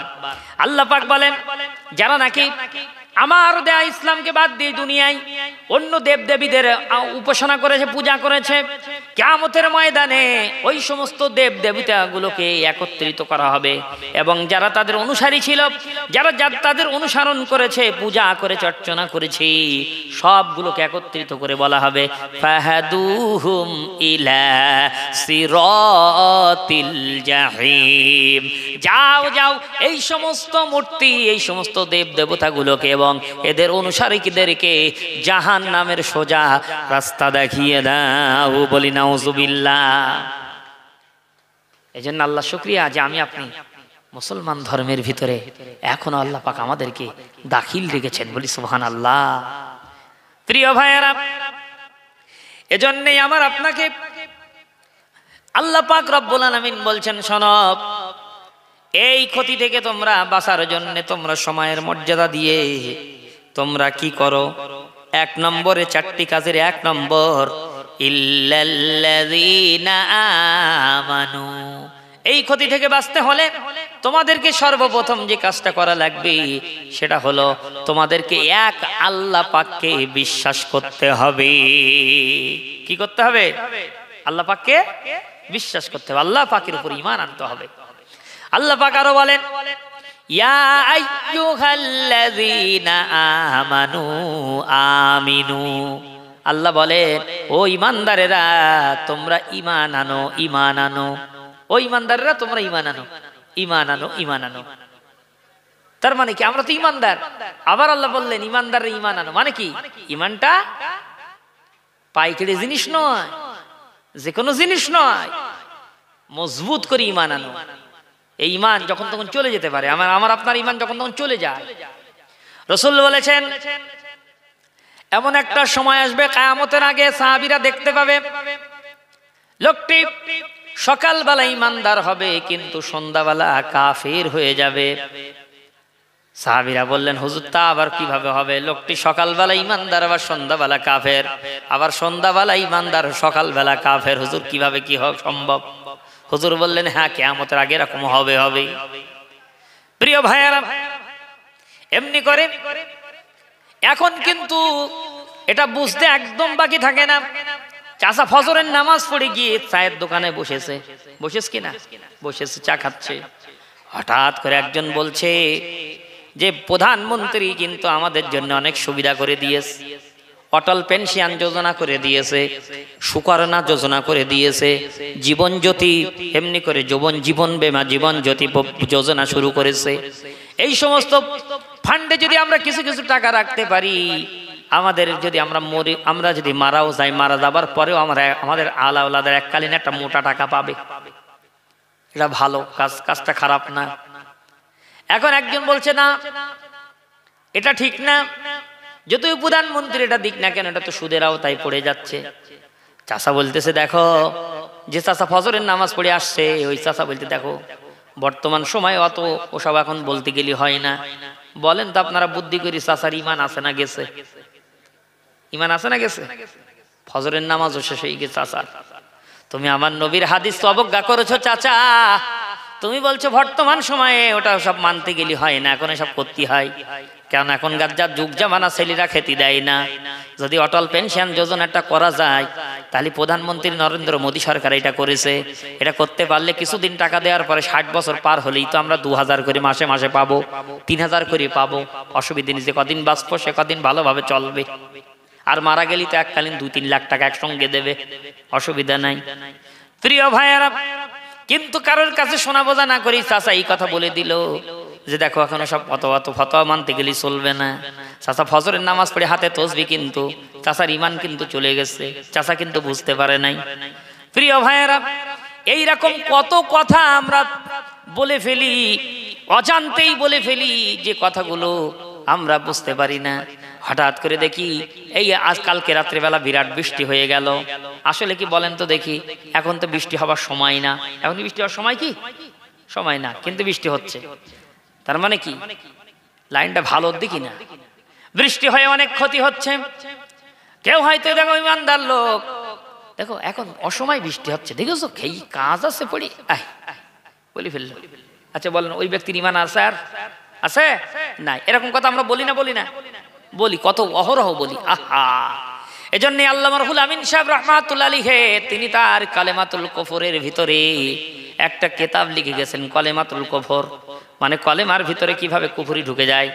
এই জন্য কলেমাতুল কুফর নামক বইটি আপনারা কিনে রাখবেন ঘরের ভিতরে, যারা বাংলা পড়তে পারেন। পুরো কিতাবটা বাংলায় লেখা আছে, আপনার কি কি কারণ ইমানটা ভেঙে যায় এমনি করে সব বর্ণনা সেখানে দেওয়া আছে। কথাবার্তা হিসাব করেই বলতে হবে। নামাজ কালাম পড়ে চাচা, বিরাট নামাজ কালাম পড়ে। এখন চাচার একটু রোগ ব্যাধি হয়, দেখো আমি এত নামাজ কালাম পড়ি আর আমার এত রোগ ব্যাধি হয়, আল্লাহ অন্য কারোর দেয় না। দেখো ও লোক নামাজ পড়েন, ওর কোনো রোগ নেই, আর আমি নামাজ পড়ি, দেখেছো আমার যত রোগ। এরকম বলি না? বলি না? বলি। আচ্ছা বলেন দেখো তো ইমান থাকে? আর ইমান তো শেষেই গেল। প্রিয় ভাইয়ারা, এজন্যই বলেছেন কিয়ামতের ময়দানে অনেককে আল্লাহ পাক যখন হাজিরি করবে, রোগের অজুহাত লাগিয়ে দেবে। আল্লাহ শরীর খারাপের কারণে নামাজ পড়তে পারি নাই, এত শরীর খারাপ দিয়েছিলেন আল্লাহ, রোজা রাখতে পারি নাই। আমার ভাইয়েরা, বাবাজিরা আমার, এমনি করে আল্লাহ পাক রব্বুল আলামিন সাথে সাথে আইয়ুব নবীর ডেকে আনবে। কোন নবীর? আইয়ুব নবীকে ডেকে আনা হবে। আইয়ুব নবীকে ডেকে এনে বলবে, আইয়ুব তোমাকে আমি কতদিন রোগের ভিতরে দিয়েছিলাম, কেমন রোগ দিয়েছিলাম বলো তো? আইয়ুব নবী বললে, আল্লাহ 18টা বছর আপনি আমাকে রোগ দিয়েছিলেন, এমন রোগ দিয়েছিলেন সারা শরীর ঘা হয়ে পচে গিয়েছিল, পোকা ধরে গিয়েছিল। ও আইয়ুব, একদিনের জন্য কি আমার জেকের আজগার বন্ধ করেছিলে নাকি? আল্লাহ আমার জ্ঞান তো করি নাই আল্লাহ। প্রিয় ভাইয়েরা, আল্লাহ পাক রব্বুল আলামিন সঙ্গে সঙ্গে ওই বান্দাকে বলবে, বান্দা বলো এবার দেখি তোমার পায়ের ব্যথার চেয়ে আইয়ুব নবীর রোগ কি অনেক কম ছিল নাকি? বান্দা লাজবাব হয়ে যাবে, আর কিছু বলবে না। আল্লাহ বলবে, যাও আজকে মিথ্যা কথা বলার কারণে আর আমার নাফরমানি করার কারণে আজকে তোমার উপরে কোনো দয়া হবে না, চলে যাও, তুমি জাহান্নামে চলে যাও। বলি নাউজুবিল্লাহ। এক একজন এক এক রকম অজুহাত লাগাবে। আল্লাহ এত অর্থ সম্পদ দিয়েছিলেন, আল্লাহ হিসাব পত্র করতে যেই নামাজ পড়তে পারি নাই, রোজা রাখতে পারি নাই। আল্লাহ পাক সুলাইমান নবীর ডেকে আনবে। কোন নবী বাবা? কোন নবী? কষ্ট হচ্ছে নাকি আপনাদের? সুলাইমান নবীকে ডেকে আনা হবে। ও নবী সুলাইমান, কত অর্থ সম্পদ তোমাকে দিয়েছিলেন, আল্লাহ গোটা পৃথিবীর বাদশাহিত্ব আপনি আমাকে দান করেছিলেন। ও সুলাইমান, সিংহাসনে করে কিভাবে যেতে? আল্লাহ হাওয়ায় চলে যেতাম, হাওয়ায় উড়িয়ে নিয়ে যাওয়া হতো। আল্লাহ বলবেন, সুলাইমান এত অর্থ সম্পদ পাওয়ার পরও নামাজ কাজা করেছিলে নাকি? জিকির আজগার ভুলে গিয়েছিলে নাকি? আল্লাহ আমার জ্ঞান তো আল্লাহ ভুলে না, আমি তো চেষ্টা করেছি সদা সবসময় আপনার জিকির করার, আপনার ইবাদত বন্দেগী করার। আল্লাহ বলবে, সুলাইমান নবী মানে বেশি ছিল তোমার অর্থ সম্পদ নাকি? ছিল নাকি? তাই পড়তে পারো নাই? বান্দা লাজবাব হয়ে যাবে, কিচ্ছু বলবে না। আর আল্লাহ বলবে, যাও, জাহান্নামে যাওয়া লাগবে। প্রিয় ভাইয়েরা, এমনি করে এক একটা যে যার অজুহাত লাগিয়ে চেষ্টা করবে বাঁচার, কিন্তু এক একটা নবী কেনে হাজির করা হবে। আমার ভাইয়েরা, বাবাজিরা আমার, এমনি করে যে কথা বলতেছিলাম, আল্লাহ বলেন, ইয়া আইয়ুহাল্লাযীনা আমানু আমিনু, ও ঈমানদারেরা তোমরা ঈমান আনো, ঈমান আনো, ঈমান আনো। প্রিয় ভাইয়েরা, ঈমানকে মজবুত করে আনতে হবে, ঈমানটা যেন হারিয়ে না যায়। আর যদি ঈমান হারিয়ে যায়, তার জন্য আল্লামা রুহুল আমিন রাহমাতুল্লাহি আলাইহি তিনি লিখেছেন, তোমরা প্রতিদিন শোয়ার পূর্বে 5টা কলেমা সহিহ করে প্রতিদিন পড়বে, আর বেশি বেশি ইস্তেগফার করবে। যেহেতু বলা যায় না, বাঙালি মানুষ জবান দিয়ে কত কথা হয়তো বার হয়ে যায়, ঈমান হারা হয়ে যায়। এই জন্যই অটোমেটিক তোমরা ইস্তেগফার করতে থাকবে, বেশি বেশি 5ম কলেমা রদ্দকুফার পড়বে। বলি সুবহানাল্লাহ। এগুলো পড়তে হয়, পড়বেন, মুখস্থ করবেন। নামাজ শিক্ষা থেকে মুখস্থ করবেন, পড়বেন, ঈমানকে মজবুত রাখবেন। আর কি করবেন? আল্লাহ পাক আপনি আমাকে ঈমানি অবস্থায় মৃত্যুটা নসিব করেন। বলি আল্লাহুম্মা আমিন। প্রিয় ভাইয়েরা, ইমানকে মজবুত করে নিয়ে আসে। আল্লাহ পাক বলেন এই ইমানটা কিভাবে আনা লাগবে শোনো। আল্লাহর নবী বলছেন ইমান যখন তোমরা আনবে তিনটা শর্ত মেনেই কলেমা পড়া লাগবে। কয়টা শর্ত? কয়টা? তিনটা শর্ত। এক নম্বর, আল্লাহর নবী বলে ইকরা বিল লিসান, সুন্দর করে জবান দিয়ে কলেমাটা পড়তে হবে, উচ্চারণ করে। দুই নম্বরে তাসদিক ফিল জিনান, দুই নম্বরে অন্তরের অন্তরস্থল থেকে কলেমাটাকে বিশ্বাস করা লাগবে। তৃতীয় নম্বরে আমাল বিল আরকান, এবং এই কলেমা পড়ে শুধু বসে থাকলে হবে না, ঈমান এনে বসে থাকলে হবে না, নেক আমল কিন্তু করা লাগবে।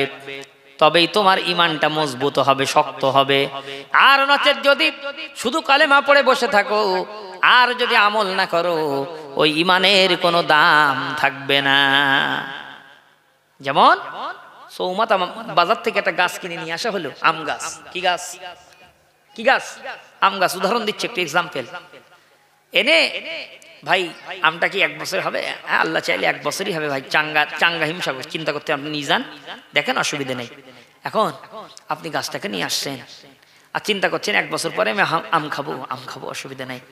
আপনি গাছটা রেখে দিলেন 1 সপ্তাহ, গাছটা লাগালেন না, গাছটা রেখে দিলেন। কিছুদিন পরে দেখছেন গাছটা মারা গেছে। পরের হাটে গিয়ে আপনি গাছওয়ালার ধরে মাছ শুরু করেছেন। বিয়াদব, তুমি বললে 14 বছরে আম হবে, সে আম গাছ তো মারা গেছে, আমার এবার টাকা ফেরত দাও। সে বলছি ভাই গাছ তো মরে যাওয়ার কথা না, তো চাঙ্গা গাছ দিছি তো আপনার, আপনি কি বলছেন? হ্যাঁ, সে মারা গেছে গাছ। তুমি ভাই গাছটা কোথায় রেখেছেন? আপনি লাগিয়েছিলেন? বলছি কেন, তো আপনি বললেন 1 বছরে আম হবে, আমি আর গাছ কি জন্য লাগাবো? আমি নিয়ে গেলাম, রেখে দিছি, পানিও দেই নাই, কিছু দেই না, তো এমনি মারা গেছে। আচ্ছা বলেন, যদি এই 5টা লোকের কাছে বিচার দেওয়া হয়, গাছওয়ালা মারি খাবে না যে লোক কিনেছে সে লোক মারি খাবে? না, গাছওয়ালা মারি খাবে না, তো যে লোক কিনেছে সে লোক মারি খাবে। তো এ তো লাগাই নাই, এ পানিও দেয় নাই, বাড়ি এনে রেখে দিয়েছে, আর শুধু আশা 1 বছর পরে আম হবে, 1 বছরের মধ্যে আম হবে আশা করে। ঠিক রকম এই ঈমানটা একটা গাছ। এখন আপনি কলেমা পড়ে বসে আছেন আর নেক আমল করেন না, আল্লাহর হুকুম হাকাম মানি না আমি আপনি, তাহলে ও গাছ লাগাই তো কোন দাম নাই, পানি দেই না, কিছু করি না, ওই ঈমানের কি দাম আছে? যে কারণে আজকে আমাদের মারে, কাফেররা আমাদেরকে অত্যাচার করে, আমরা তো ঈমান এনে কাজে লাগাতে পারছি না। প্রিয় ভাইয়ারা, আসুন আমরা ঈমানটা মজবুত করি আর নেক আমল করতে থাকি। আল্লাহ পাক রব্বুল আলামিন বলছেন দেখো এই ঈমান তোমাদের আনা লাগবে। কেমন ঈমান আনতে হবে? কার উপর ঈমান আনা লাগবে? আল্লাহ পাক রব্বুল আলামিন বলছেন আল্লাযীনা ইউমিনুনা বিল গায়বি ওয়া ইউকিমুনাস সালাতা। আল্লাহ পাক বলছেন ঈমান আনবে কিসের উপরে? শোনো, আমি আল্লাহর উপরে এবং অদৃশ্যের উপরে, যেগুলো তোমরা দেখতে পাও না, যেমন জান্নাত, জাহান্নাম, নবী, রাসূল। আমরা তো এগুলো কেউ দেখতে পাই না। দেখতে পাইছি? কি বলেন, পেয়েছি নাকি? কেউ পাই নাই। আল্লাহ কেউ দেখি নাই, রাসূল কেউ দেখি নাই, জান্নাত জাহান্নাম কেউ দেখি নাই, অথচ বিশ্বাস করি কিনা? বিশ্বাস করি কিনা? বিশ্বাস করি। প্রিয় ভাইয়েরা, আল্লাহ পাক রব্বুল আলামিন এই ঈমানের কথা আল্লাহ পাক আরো বলছেন, শোনো, ওয়া আমিনু বিমা নুযিলা আলা মুহাম্মাদ ওয়া হুয়াল হাক্কু মির রাব্বিহিম। আল্লাহ পাক বলেন ঈমান আনো সেই কিতাবের উপরে যেটা নবী মুহাম্মদ সাল্লাল্লাহু আলাইহি ওয়াসাল্লামের উপরে নাজিল করা হয়েছে, সত্য সহকারে তোমাদের রবের পক্ষ থেকে। বলি সুবহানাল্লাহ। অর্থাৎ নবী মুহাম্মদ সাল্লাল্লাহু আলাইহি ওয়াসাল্লামের উপরে ঈমান আনা লাগবে, এবং তানার উপরে যে কিতাব নাজিল করা হয়েছে, কিতাবের নাম কি? কিতাবের নাম কি? কোরআন। কোরআনে কারীম, কোরআনের উপরে ঈমান আনা লাগবে। প্রিয় ভাইয়েরা, বাবাজিরা আমার, এরপরে আল্লাহ পাক রব্বুল আলামিন বলছে, শোনো, এই ঈমান তোমাদেরকে আরো আনতে হবে। কুল আমান্না বিল্লাহি ওয়া মা উনজিলা আলাইনা ওয়া মা উনজিলা আলা ইব্রাহিম ওয়া ইসমাঈল ওয়া ইসহাক ওয়া ইয়াকুব ওয়াল আসবাত ওয়া মা উতিয়া মূসা ওয়া ঈসা ওয়ান নাবিয়্যুনা মির রাব্বিহিম লা নুফাররিকু বাইনা আহাদিম মিনহুম ওয়া নাহনু লাহু মুসলিমুন। বলি আল্লাহু আকবার। বলেন আল্লাহু আকবার, লিল্লাহি তাকবীর। আল্লাহ রাব্বুল আলামিন বলেন শুনে রাখো বান্দা, আল্লাহ পাক রব্বুল আলামিন বলছেন, নবী আপনি বলুন তারা ঈমান আনবে আমি আল্লাহর উপরে এবং আপনার উপরে যেটা নাজিল করা হয়েছে তার উপরে, এবং ইব্রাহিম, ইসমাইল, ইসহাক, ইয়াকুব এবং তার আওলাদদের উপরে তারা ঈমান আনবে। এগুলোকে কিন্তু কেউ অস্বীকার করতে পারবে না যারা আপনার উম্মত হবে। শুধু আপনার উপরে আর আমার উপরে ঈমান আনলে হবে না, ইব্রাহিমের উপরে ঈমান আনবে, জাতির পিতা ইব্রাহিম আলাইহিস সালাম, ইসমাইল আলাইহিস সালাম, ইয়াকুব আলাইহিস সালাম, ইসহাক আলাইহিস সালাম, মুসা আলাইহিস সালাম, ঈসা আলাইহিস সালাম, সমস্ত নবীদের উপরে এবং তার আওলাদদের উপরে ঈমান আনবে। তারপরে কি হবে? আল্লাহ পাক বলছেন, লা নুফাররিকু বাইনা আহাদিম মিনহুম, আর তারা কোন নবী রাসূলের মর্যাদাকে ছোট করবে না, পার্থক্য করবে না। তাহলে তারা কি হবে? ওয়ানাহানু লাহু মুসলিমুন, তারা যদি এইগুলো করে আর তারপরে যদি বলে আমরা হলাম মুসলমান, ওই মুসলমানদেরকে আমি আল্লাহ রাব্বুল আলামিন কখনোই জাহান্নামে জ্বালাবো না। বলি সুবহানাল্লাহ। তাহলে ঈমান আনতে হবে সমস্ত নবী আলাইহিমুস সালামদের উপরে। প্রিয় ভাইয়েরা, বাবাজিরা আমার, এমনি করে এরপরে আল্লাহ পাক রব্বুল আলামিন 2 নম্বরে বলছেন ঈমানের কথা। আল্লাহ পাক বলে দিলেন যে 4টি কাজ করতে হবে, তার ভিতরে 1 নম্বর ঈমান তোমাদের আনতে হবে, মজবুত ঈমান আনতে হবে। ঈমান যেন চলে না যায়, ঈমানকে ধরে রাখতে হবে মৃত্যু পর্যন্ত। তোমার আমার ঈমান, আমার আপনার ঈমান কিন্তু ধরে রাখা লাগবে। কেননা এই ঈমানটুকু নিয়ে যাওয়ার জন্য শয়তান কিন্তু বিরাট বিশাল কিন্তু ডিস্টার্ব করবে, ধোঁকা দেবে, ওয়াসওয়াসা দেবে। যেহেতু আমাদের প্রকাশ্য দুশমনের নাম হলো শয়তান। কি নাম? কি নাম? শয়তান। আল্লাহ রাব্বুল আলামিন বলেন, ফাইযা ক্বরাআতাল কুরআনা ফাস্তাইয বিল্লাহি মিনাশ শাইতানির রাজীম। আল্লাহ পাক রব্বুল আলামিন বলেন, শুনে রাখো বান্দা, তোমরা যখন কোরআন তেলাওয়াত করবে তোমরা আগে শয়তানকে তাড়িয়ে দেবে, শয়তানের ওয়াসওয়াসা থেকে পানা চেয়ে নিয়ে তারপরে আমার কোরআনে কারীম থেকে শুরু করবে। বলি সুবহানাল্লাহ। প্রতি পদে পদে ঈমানটুকু নষ্ট করার জন্য শয়তান কিন্তু লেগে আছে আমার আপনার, যে কোনো জায়গায় শয়তান লেগে আছে। নবী মুসা আলাইহিস সালামকে একদিন শয়তান ডেকে বলছে, নবী মুসা কোথায় যাচ্ছ? আল্লাহ পাকের সঙ্গে কথা বলতে। ঠিক আছে, আল্লাহ পাকের সঙ্গে কথা বলতে যাচ্ছ তো? তা আমি একটা কথা বলছি, একটু শুনিয়ে এসে আমাকে বলবে। বলে কি? আমি তো ইবলিস, শয়তান। আল্লাহকে বলবে, আল্লাহ শয়তান বলে পাঠিয়েছে, আমার কি কোনো মাপের ব্যবস্থা হবে? তবে ঠিক আছে, আমি অবশ্যই যেই বলবো। আর মুসা আলাইহিস সালাম তুর পাহাড়ে যেয়ে আল্লাহর সঙ্গে কথা বলে, আল্লাহ আস্তে আস্তে শয়তানের সঙ্গে দেখা হয়েছে। কার সঙ্গে দেখা হয়েছে? শয়তানের সঙ্গে। আল্লাহ, শয়তান বলছে যে আল্লাহ কি আমার মাফ করবে? আল্লাহ, ওর কি মাপের কোনো ব্যবস্থা হবে? আল্লাহ পাক বলছে যে হ্যাঁ মুসা, তুমি গিয়ে বলো হ্যাঁ ওর মাপের ব্যবস্থা হবে। ও যদি ওই আদম নবীর যে কবর আছে জেদ্দায়, ওই কবরে যদি সেজদা দিতে পারে আমি আল্লাহ ওর মাফ করে দেব। মুসা নবী বেশ খুশি হয়েছে যে দেখ, যদি এই কাজটা করে তাহলে আল্লাহ ওর মাফ করে দেবে। আর মাফ করে দিলি আর কেউ শয়তানি করবে না, শয়তানি থাকবে না, ও জান্নাতে যাবে, আর মানুষের শয়তানি করবে না, সবাই জান্নাতে যাবে। মুসা আলাইহিস সালামের অন্তরটা খুব খুশি হয়েছে, খুশি হয়েছে। এখন প্রতিমধ্যে কিন্তু শয়তান দাঁড়িয়ে আছে। ও মুসা বলেছিলে? বলে হ্যাঁ বলেছিলাম। তাহলে কি? তবে তো বলেছিলাম যে আল্লাহ পাকের কাছে ওর কি কোনো মাফের ব্যবস্থা হবে? আল্লাহ পাক বলছে। কি বলেছে? হ্যাঁ মাফ হবে। তা কি করতে হবে? তো তোমার ওই 2টা সেজদা আদম নবীর কবরে যেয়ে দিতে হবে। কয়টা সেজদা? 2টা সেজদা দিতে হবে। শয়তান বলছে, যে আদমের জ্যান্ত থাকতে সেজদা করিনি সেই আদমের কবরে সেজদা দিতে হবে? কোনো মতেই হবে না। হয় নাকি? দেখছেন অহংকার কি জিনিস? সত্যিও মাফ হয়ে যেত, আল্লাহ পাক মাফ করে দিত, কিন্তু তো করবে না, ও তো অহংকারী।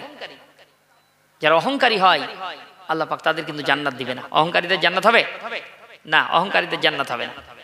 আল্লাহ রাব্বুল আলামিন বলেন, ওয়ালা তামশি ফিল আরদি মারহান ইন্নাকা লান তাখরিকাল আরদা ওয়ালান তাবলুগাল জিবালা তুলা।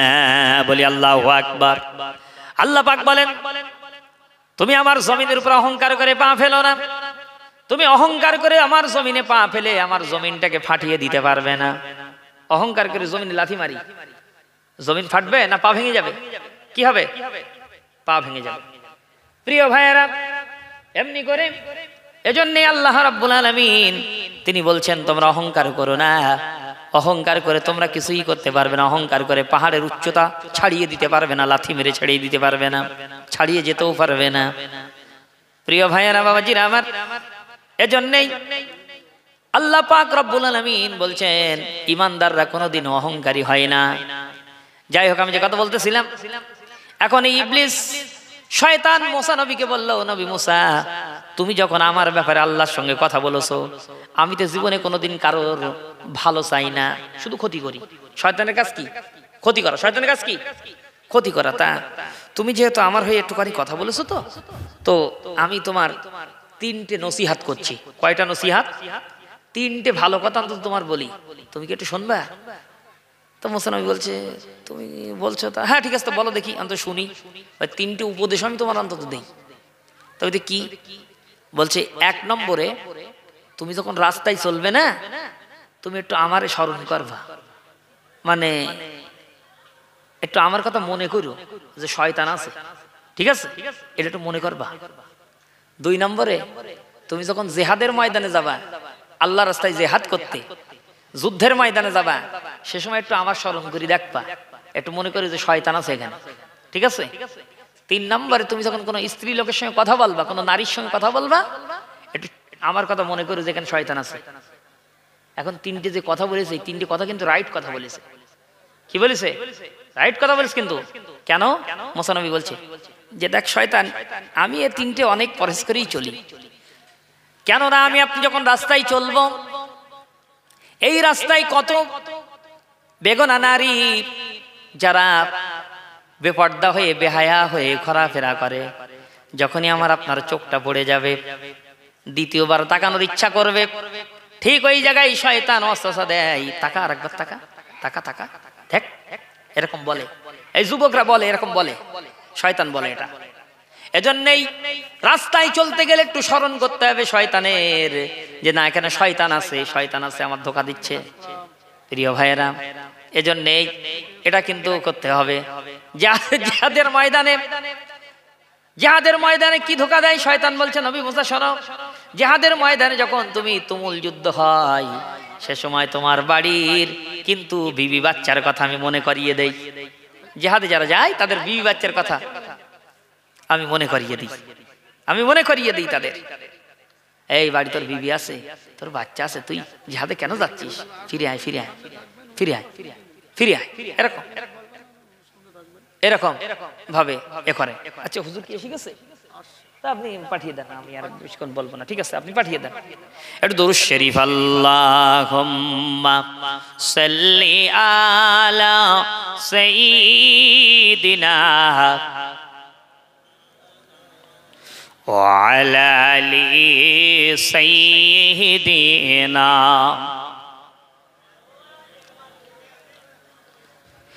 নবী রওজা শরীফ, নবী রওজা শরীফ দেখে মন ভরে না, নবী রওজা শরীফ দেখে মন ভরে না, দিদার দাও গো শাহে মদিনা, দিদার দাও গো শাহে মদিনা। ইয়া রাসূলুল্লাহ, সবাই বলি ইয়া রাসূলুল্লাহ, ইয়া হাবিবাল্লাহ, ইয়া রাসূলুল্লাহ, ইয়া হাবিবাল্লাহ, ইয়া রাসূলুল্লাহ, ইয়া হাবিবাল্লাহ, ইয়া রাসূলুল্লাহ, ইয়া হাবিবাল্লাহ।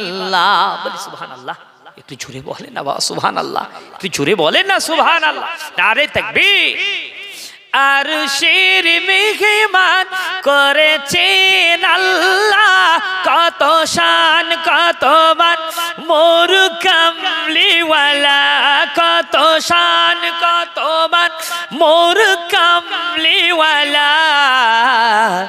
ওগো মদিনাওয়ালা করো করুণা করুণা ওগো মদিনাওয়ালা করো করুণা দিদার দাও গো শাহি মদিনা দিদার দাও গো শাহি মদিনা ইয়া রাসূলুল্লাহ ইয়া হাবিবাল্লাহ ইয়া রাসূলুল্লাহ ইয়া হাবিবাল্লাহ ইয়া রাসূলুল্লাহ ইয়া হাবিবাল্লাহ ইয়া রাসূলুল্লাহ ইয়া হাবিবাল্লাহ আল্লাহুম্মা সাল্লি আলা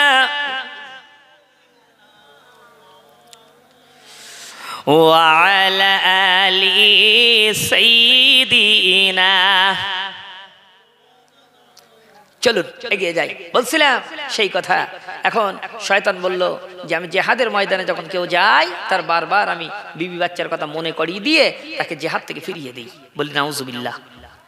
প্রিয় ভাইয়েরা, এর পরে 3 নম্বরে, ও নবী মুসা, কোন স্ত্রীলোকের সঙ্গে কোন নারীর সঙ্গে যখন তুমি কথা বলবে, কোন জায়গায় যদি দেখো সেই নারীটা আছে আর কেউ নাই, তুমি কথা বলছো, রাসূল বলেছেন ওই জায়গায় শয়তান তোমাদের তৃতীয় জন হয়ে যায়। 2 জনের মনে অস্বস্তি দেয়। এই নারীদের সঙ্গে কথা বলার সময় একটু হিসাব করে কথা বলো মুসা, আমি কিন্তু সেখানেও থাকবো, এই ঈমান নষ্ট করার জন্য। এরকম প্রচুর পদে পদে আমাকে আপনাকে ইবলিস শয়তান বসে থাকে, ওত পেতে বসে থাকে।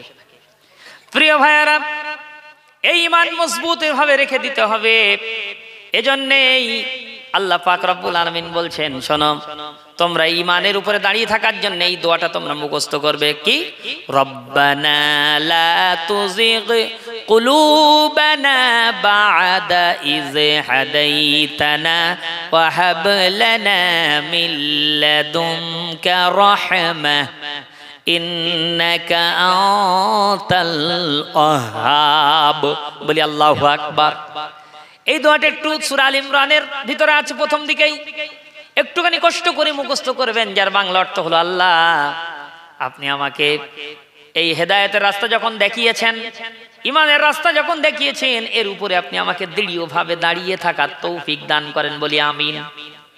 এতটুকু কথা আরবিতে না বলতেও এরকম ভাবে প্রতি নামাজে এরকম বলবেন, আল্লাহ এই ঈমানের উপরে আপনি যখন আমাকে কায়েম করেছেন, এর উপরে মৃত্যু পর্যন্ত এর উপরে অটল রেখে দেবেন। আল্লাহ আল্লাহ আমার ঈমানটা আল্লাহ আপনি হেফাজত করবেন। এরকম বলতে পারবো না? পারবো না? পারবো না? পারবো না? পারবো ইনশাআল্লাহ। প্রিয় ভাইয়েরা, এই ঈমান হলো একটা অঙ্ক এক। এবার কি করতে হবে? 2 নম্বরে, ওয়া আমিলুস সলিহাত। একের পাশে নেক আমল একটা জুড়ে দিতে হবে, একটা শূন্য বসিয়ে দিলেই তো কত হয়ে যায়? কত হয়? 10। এখন 1 লিখে শূন্যগুলো কিন্তু সব ডান দিকে মারতে হবে, বাম দিকে মারলে কিন্তু কোনো কাজ নেই। কাজ আছে? 1 লিখে বাম দিকে শূন্য দিয়ে যান, কোনো কাজ আছে? কোনো দাম আছে? কোনো দাম নাই। এজন্যই 1 লিখে 1 হলো ঈমান। আর এবার নেক কাজ করেন, 1 ওয়াক্ত নামাজ পড়লেন, একটা শূন্য দিয়ে দিলেন, 10 হয়ে গেল। 1 মাস রোজা রাখলেন, আর একটা শূন্য দিয়ে দিলেন, কত হলো? 100। আর একটা শূন্য দিলেন নেক কাজ করে 1000। এইভাবে 1 লাখ। এরপরে যত শূন্য আপনি বাড়াবেন ডান দিক দিয়ে, সব কিন্তু নেক আমল দিয়ে দিয়ে বাড়াচ্ছেন। প্রিয় ভাইয়েরা, বাবাজিরা আমার, এই নেক আমল আমাকে আপনাকে করা লাগবে। আল্লাহ পাক বলছেন, আল্লাহ পাক রব্বুল আলামিন কোরআনে কারীমের ভিতরে কি সুন্দর ভাবে বলেন, ইন্নাল্লাযীনা আমানু ওয়া আমিলুস সলিহাতি কানাত লাহুম জান্নাতুল ফিরদাউসি নুজুলা খালিদিনা ফিহা। সূরা বলেন আল্লাহু আকবার। আল্লাহ পাক বলেন, নিঃসন্দেহে যারা আমার উপরে ঈমান এনেছে এবং নেক কাজ করেছে, আমি আল্লাহ পাক তাদের উপরে রাজি হয়ে গেলাম। রাজি হয়ে গিয়া আমি রব্বুল আলামিন তাদের জন্য আমি জান্নাতুল ফিরদাউস তাদের জন্য ঘোষণা করে দিলাম। বলি সুবহানাল্লাহ। কতদিন থাকবে? খালিদিনা ফিহা, চিরস্থায়ী তারা সেই জান্নাতে বসবাস করবে। বলি সুবহানাল্লাহ। তাহলে ঈমান এনে বসে থাকলে হবে না, ঈমান এনে কি করতে হবে? নেক কাজ। কি কাজ? নেক কাজ। নেক কাজ, নেক কাজ করা লাগবে। প্রিয় ভাইরা, আল্লাহ পাক অন্যত্র আর বলেন, ওয়াল্লাযীনা আমানু ওয়া আমিলুস সালিহাতি উলাইকা আসহাবুল জান্নাতি হুম ফিহা খালিদুন। বলি আল্লাহু আকবার, একটু বলি আল্লাহু আকবার। আল্লাহ পাক রব্বুল আলামিন বলেন, যারা নাকি আমার উপর ঈমান এনেছে এবং নেক কাজ করেছে, ওই সমস্ত ব্যক্তিগুলো আমার জান্নাতে তারা যাবে, চিরস্থায়ী তারা সেই জান্নাতে তারা থাকবে। বলি সুবহানাল্লাহ। প্রিয় ভাইয়েরা, এই ঈমান আমার আপনাকে এনে নেক কাজ করতে হবে, ভালো কাজ করতে হবে। আর এই ভালো কাজ করার জন্য কিন্তু সময়ের প্রয়োজন। কিসের প্রয়োজন? সময়। এই সময় কিন্তু চলে যাচ্ছে, আমরা হেলাই নষ্ট করে দিচ্ছি। সময় অপচয় করা যাবে না, সময় নষ্ট করা যাবে না। যে সময়টা চলে যাচ্ছে, এই সময়টাই আমাকে আপনাকে পারফেক্ট মনে করতে হবে। এই সময় আর পাওয়া যাবে না, নেক কাজ করতে হবে, নেক কাজের প্রতিযোগিতা লাগাতে হবে। এই 3 মাস আমি বলতেছিলাম, ব্যবসায়ীদের যখন সিজন আসে তাদের কিন্তু খাওয়া ঘুম থাকে না। আগে বলেছিলাম না এই কথা? একটু মনে করে রাখেন, বলছিলাম। শেষের দিকে নিয়ে যাচ্ছি আমি। আমার ভাইয়ারা, ঠিক ওই রকম এই সিজন চলছে আমার আপনার। যেমন ওই রোজার একটা কথা বললাম, 1 বছর নফল রোজার সওয়াব পাবেন এই মাসে একটা রোজা যদি আপনি রাখতে পারেন। আর এই মাসে একটা রোজা রাখলে তো আপনার টেস্ট পরীক্ষা দেওয়া হয়ে গেল। মাধ্যমিকের আগে হাফ ইয়ারলি টেস্ট পরীক্ষা হয় না? হয় না? হয় না? হয় না? হয়। রমজান মাস হলো ফাইনাল পরীক্ষার মাস। সারা বছর আমি আপনি খাওয়া দাওয়া করছি, অনেকে দেখতে পেয়েছি সারা বছর খাওয়া দাওয়া করে, কোনোদিন কোনো নফল রোজা রাখে নাই, হঠাৎ রমজানের রোজা রাখছে। বেলা 10টার সময় এত পরিমাণ অ্যাসিড হয়েছে, গ্যাস চাপ আর সহ্য করতে পারে নাই, প্যান্ডি খেয়ে রোজাটা ভেঙে দিয়েছে। বলেন তো দেখি, ওর জন্য রোজা কটা করা লাগবে? কটা করা লাগবে? 60টা করা লাগবে। তো রোজা ভাঙছিস কেন? পাকাম হচ্ছে নাকি? কিন্তু এবার আপনি বলেন, প্রিয় ভাইয়েরা, এবার যদি এই রজব মাসে একটা রোজা করতে যে, একটা নফল রোজা করতে যে যদি রোজাটা নষ্ট হয়ে যায়, ছুটে যায়, তাহলে কিন্তু আপনার তো 60টা রোজা করা লাগছে না। টেস্ট পরীক্ষা দিতে গিয়ে আপনি হেরে গেলেন, টেস্ট পরীক্ষা দিতে গিয়ে আপনি হেরে গেলেন, পারলেন না, ঠিক আছে, শাবান মাসে হাফি আলি পরীক্ষা আছে, শাবান মাসে আপনি আবার রোজা রাখার চেষ্টা করেন। এবার চিন্তা করেছেন, আমি টেস্ট পরীক্ষা দিতে যেয়ে হেরে গেছি, এবার আমার হাফি আলিতে আমার হারলে হবে না, যেহেতু সামনে আমার অ্যানুয়াল ফাইনাল রয়েছে, শাবান মাসে আমার রোজা রাখতেই হবে। এবার আপনি কষ্ট করে শাবান মাসে রোজা আপনি রাখলেন, আপনি কিন্তু এবার আর জিতে গেলেন, পাশ করলেন, হাফি আলিতে পাশ হয়ে গেছে। টেস্টে হেরেছেন, তাই কি হয়েছে? আপনি হাফি আলিতে পাশ করেছেন। মনে একটা বিরাট সাহস বেড়ে গেছে, না ফাইনাল পরীক্ষা আছে, রমজান মাসের প্রথম দিন রোজা রাখবো, যেহেতু শাবান মাসে রোজা রেখে আমি প্র্যাকটিস করে ফেলেছি। প্রিয় ভাইয়েরা, এজন্যই রাসূল বলেছেন, ইবাদতের বীজ বপন রজব। শাবান মাস হলো জল সেচন, পানি শাসন করা। শস্য গাছ রোপণ করে দিয়ে চলে আসে 3 মাস পরে যদি চাষি যায়, শস্য পাবে না, সব নষ্ট দেখবে। কি দেখবে? নষ্ট দেখবে। তার মানে কি? ও পানি দেয় নাই, তেল সার মারে নাই, নষ্ট হয়ে গেছে। প্রিয় ভাইয়েরা, এজন্যই শস্য রোপণ করে যেমন চাষি বাড়িতে বসে থাকে না, মাঝে মধ্যে মাঠে গিয়ে দেখে কেমন হইছে, যেটা প্রয়োজন পানির প্রয়োজন পানি দেয়, তেল সারের প্রয়োজন তেল সার দেয়। তারপরে যখন শস্যের ফুল হয়, সরিষার ফুল হয়, তারপরে সরিষাগুলো এবার যখন পেকে যায়, চাষি এবার আনন্দ করে কর্তন করে কেটে এবার বাড়ি নিয়ে আসে বোঝা বোঝা সরিষা, আনে কিনা? ঠিক ওই রকম এই মাস চলছে ইবাদতের বীজ বপন। শাবান মাস আসলে ইবাদত আর একটু বাড়িয়ে দিতে হবে। আর রমজান মাসে রোজা রেখে তারাবি পড়ে সেহরি করে ইফতার করে কোরআন তেলাওয়াত করে, এমনকি 1 টাকা 70 টাকা 1 খতম কোরআন শরীফ তেলাওয়াত করলে 70 খতম, এই সমস্ত সওয়াবগুলো একত্রিত করে বোঝা বেঁধে রেখে দিতে হবে, কিয়ামতের ময়দানে কাজে লাগবে। বলি সুবহানাল্লাহ। প্রিয় ভাইয়েরা, আল্লাহ পাক রব্বুল আলামিন এজন্যই সব কথা কোরআনে কারীমের মধ্যে বলেছেন, ওয়া আমিলুস সলিহাত। 4টি কাজের মধ্যে 2 নাম্বার কাজ হবে নেক কাজ। নেক কাজ তোমাদেরকে করা লাগবে। অন্যত্র আল্লাহ পাক বলেন, ওয়া মান আহসানু কাওলাম মিম্মান দাআ ইলাল্লাহ ওয়া আমিলা সলিহান ওয়া ক্বালা ইন্নানি মিনাল মুসলিমিন। বলি আল্লাহু আকবার। আল্লাহ রাব্বুল আলামিন বলেন, ওই লোকটাই ওই ব্যক্তি তো উত্তম। ওই লোকের চেয়ে কোন লোক উত্তম হতে পারে? কোন ব্যক্তি?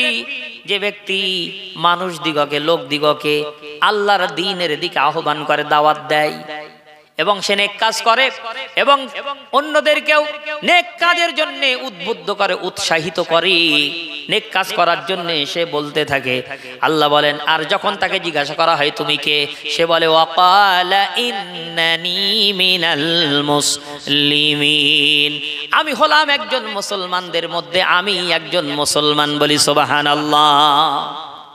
আয়াতে কারিমা নাযিল হয় কখন? যখন মক্কায় মুসলমানদেরকে ধরে মারা হচ্ছে, গাছে ঝুলিয়ে পিটানো হচ্ছে, সেই সময় আল্লাহ পাক আয়াতে কারিমা নাযিল করে। তুমি মুনাফিক হয়ে গোপনে গোপনে ঘোরাঘুরি করবা, মনে করে তাই তো আমার তো পিটি বাড়ি পড়ে না, তো বাহ, আমার তো কেউ কিচ্ছু বলে না। অত সহজ নাকি? না, তোমাকে ওই সময় বলা লাগবে যে সময় মার হচ্ছে, সেই সময় তোমাকে বলা লাগবে ওয়াকালা ইন্নানি মিনাল মুসলিমিন। সে বলে, যে মুসলমানদেরকে তোমরা মারো, আমি একজন সেই মুসলমান। বলি সুবহানাল্লাহ। এখন কি আর আমরা বলতে পারবো সে কথা? ওরে বাবা, যেখানে মার হচ্ছে আগে ছুটে বেরিয়ে আসবো ওখান থেকে, মুসলমান পরিচয় দেওয়া যাবে না, শেষ পরে কেতে কি হয় তার ঠিক নাই। প্রিয় ভাইরা, অত সহজ নয়। এরপর আল্লাহ পাক বলছে 3 নম্বর কি হবে শোনো। 3য় নম্বরে এই আমলে সালেহ যারা করবে তাদের তো দাওয়াতের কাজ তো তোমরা করবে, নেক আমল করবে তোমরা এবং তাদেরকে দাওয়াত দিবে। আর এই দাওয়াত দিতে গিয়ে কি হবে? ওয়াতাওয়াসাউ বিল হক। 3 নম্বরে তোমরা হক কথা বলবে, হক কথা বলবে, যদিও সেটা তিতো হয়। রাসূল বলেছেন কিয়ামতের ময়দানে যারা হক কথা বলবে না, তাদেরকে বোবা শয়তান করে কিয়ামতের দিন ওঠানো হবে, তোলা হবে।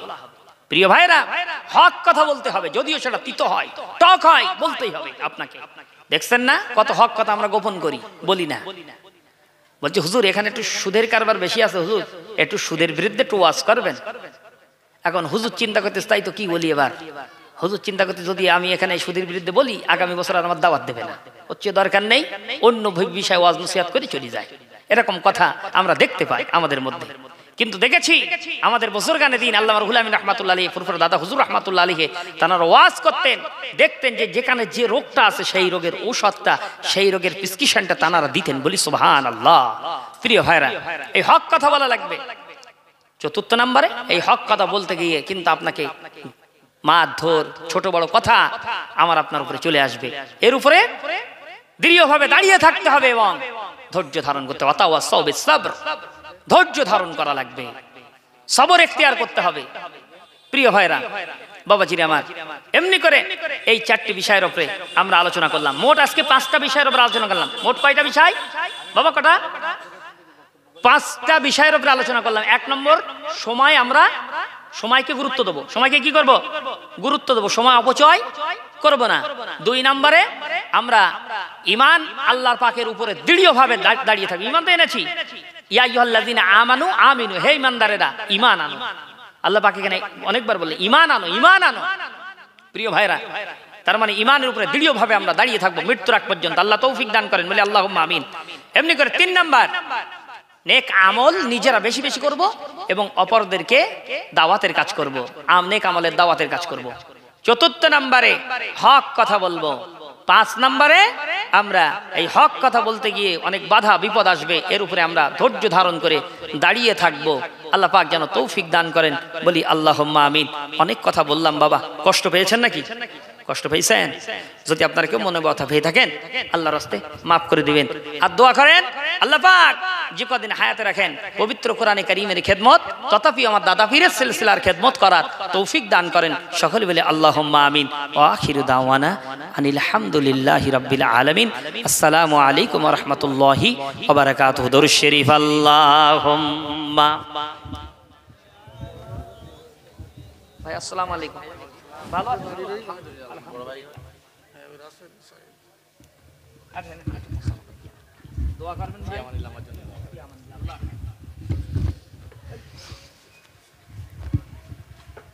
আসসালামু আলাইকুম ওয়া রাহমাতুল্লাহি ওয়া বারাকাতুহু। আমার ওস্তাদ, মহতারাম ওস্তাদ, দক্ষিণ 24 পরগনায় বাড়ি সাগদা। গুজরাট থেকে যখন আমাদের মাদ্রাসায় এসেছিলেন, সর্বপ্রথম হাফিজি ক্লাস পড়াতেন। তো সর্বপ্রথম আমরা কিছু প্রায় 40 জনের মতো ছাত্র ছিলাম। তো হুজুরের প্রথম বড় ছেলে বললেও ভুল হবে না, সর্বপ্রথম আমার নাম ছিল হুজুরের কাছে, আমি সর্বপ্রথম হাফেজ ছাত্র। সাথে সাথে আমার ভাই হালিম, আসাদুল্লাহ হাফেজ সাহেব বসে আছেন, এনার মানে হুজুরের ছাত্র আমরা, শিষ্য অনেক ছাত্র, অনেক বাংলার বিভিন্ন মাদ্রাসায় পড়াই বা পড়ছে এখন, মাওলানা, বিভিন্ন দারুল উলুম, বিভিন্ন জায়গায়। তো আমার ওস্তাদ সবসময় এখন বিভিন্ন, শুধু আমাদের এলাকায় নয়, পশ্চিমবাংলার বিভিন্ন জেলায় জেলায়, পশ্চিমবাংলার বাইরেও, বঙ্গ, আসাম, বিভিন্ন জায়গায় তানার জলসা শোনার জন্য প্রচুর লোক জলসা মাহফিলে আসেন। তো আমাদের এখানে লোক সংখ্যা এই সাইডে একটু কম, প্রচার সেইভাবে আমরা করতে পারিনি, অনেক মানুষের দরকার ছিল। তো যতটুকু আমরা এখানে এসেছি, আল্লাহ যতটুকু নসিবে রেখেছেন আমরা আসতে পেরেছি। তো তানার যোগ্য সন্তানের ভিতরে একজন সন্তান আমাদের গ্রামের ছেলে হাফেজ আব্দুল হালিম 2-5 মিনিট মাদ্রাসায় আঞ্জুমান হয়, আঞ্জুমানে বক্তৃতা কিভাবে করতে হয়, তো ইংরেজি বক্তৃতা 2-5 মিনিট দেবেন হুজুরের ছাত্র, আমাদের গ্রামের সন্তান, তারপরে হুজুর বক্তৃতা শুরু করবেন ইনশাআল্লাহ।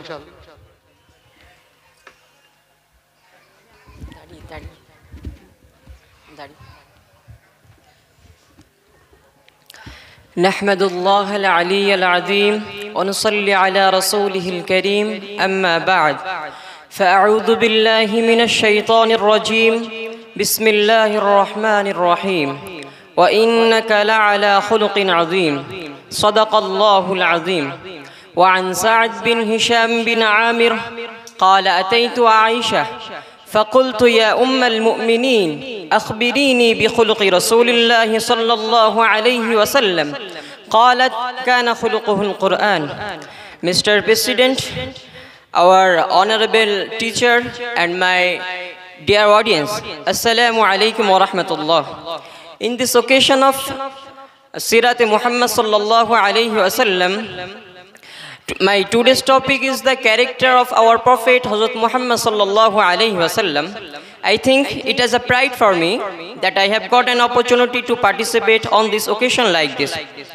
Mr. President, it is known to everybody that our Prophet is the last Prophet in the earth and there will be no other Prophet till the day of resurrection.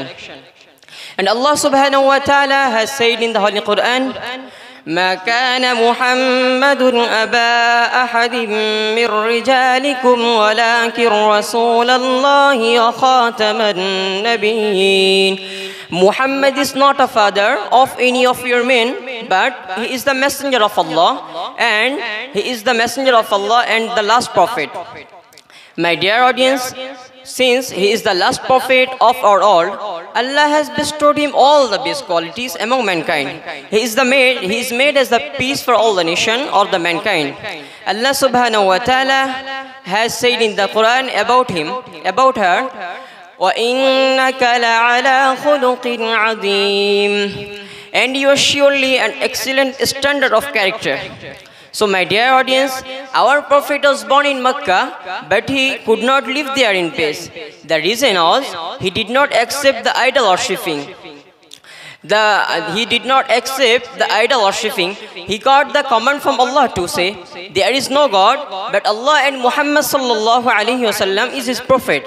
The idol worshippers of Mecca could not accept it, so they became enemy to Prophet and the Muslims, and as such they started enmity. When the Prophet observed the suffering of the newly believer Muslims, he told them to quit Mecca. Prior to this, he sent some newly accepted Muslims to go to Abyssinia because their lives are in danger. The people of Mecca were so furious that they tried in different ways and many times to kill him in person. The situation became so grave, and Allah subhanahu wa ta'ala ordered him to leave Makkah for Medina. About this, Allah subhanahu wa ta'ala said in the Quran, وَإِذْ يَمْكُرُ بِكَ الَّذِينَ كَفَرُوا لِيُثْبِتُوكَ أَوْ يَقْتُلُوكَ أَوْ يُخْرِجُوكَ وَيَمْكُرُونَ وَيَمْكُرُ اللَّهُ وَاللَّهُ خَيْرُ الْمَاكِرِينَ.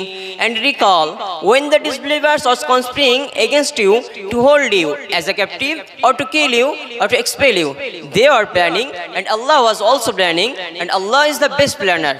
So my dear audience, our Prophet quietly left home. He was reciting the holy Quranic verses, and so enemy could not see or trace him. About this astonishing fact, Allah subhanahu wa ta'ala told in the Quran, وَمَا رَمَيْتَ إِذْ رَمَيْتَ وَلَكِنَّ اللَّهَ رَمَى. And you did not throw, and when you throw, but Allah did throw. And so, my dear audience, I will tell you that there will be no other different ways. So, but to follow our Prophet, if we do, so we must achieve a very good character in the world, and will be rewarded in the next world after death. Thank you very much for listening my address. Wa akhir da'wana alhamdulillahi rabbil alamin. Assalamu alaikum wa rahmatullah.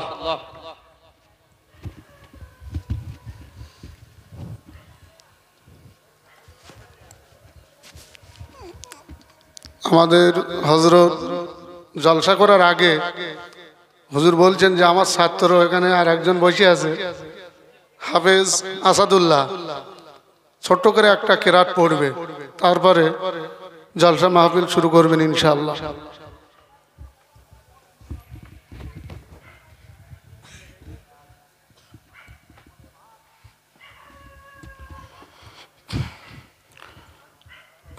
أعوذ بالله من الشيطان الرجيم.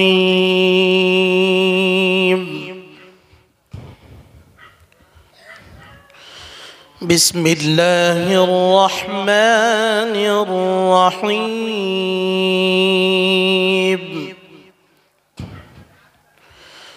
ألف لام را تلك آيات الكتاب المبين.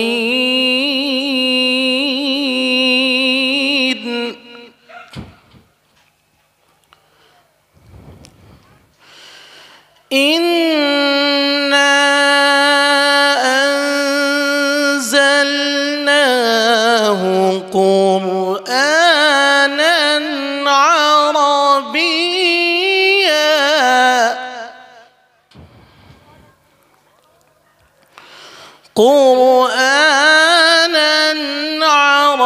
عربيا لعلكم تعقلون.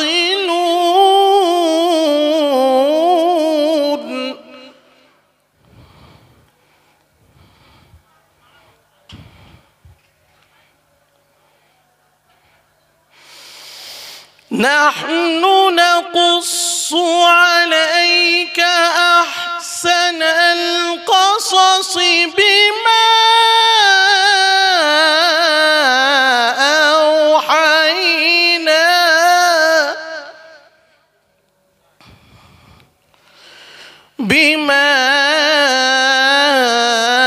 أوحينا إليك هذا القرآن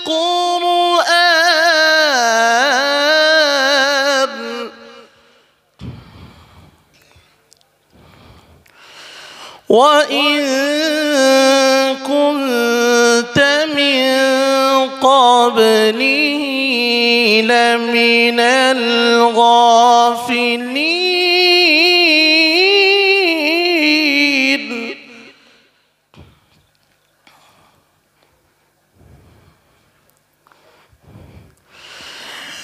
إذ قال يوسف لأبيه يا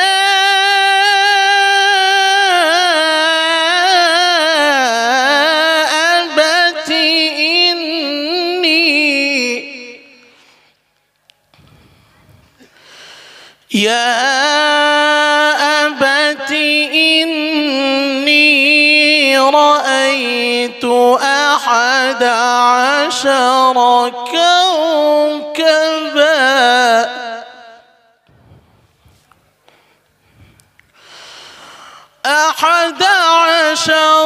كوكبا والشمس والقمر رأيتهم لي ساجدين والشمس والقمر رأيتهم لي ساجدين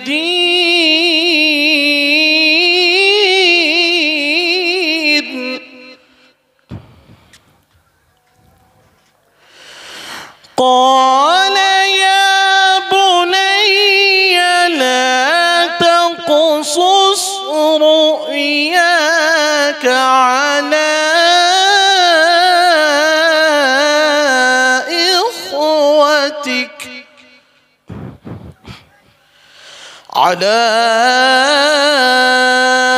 إخوتك فيكيدوا لك كيدا إن الشيطان للإنسان عدو مبين صدق الله العظيم.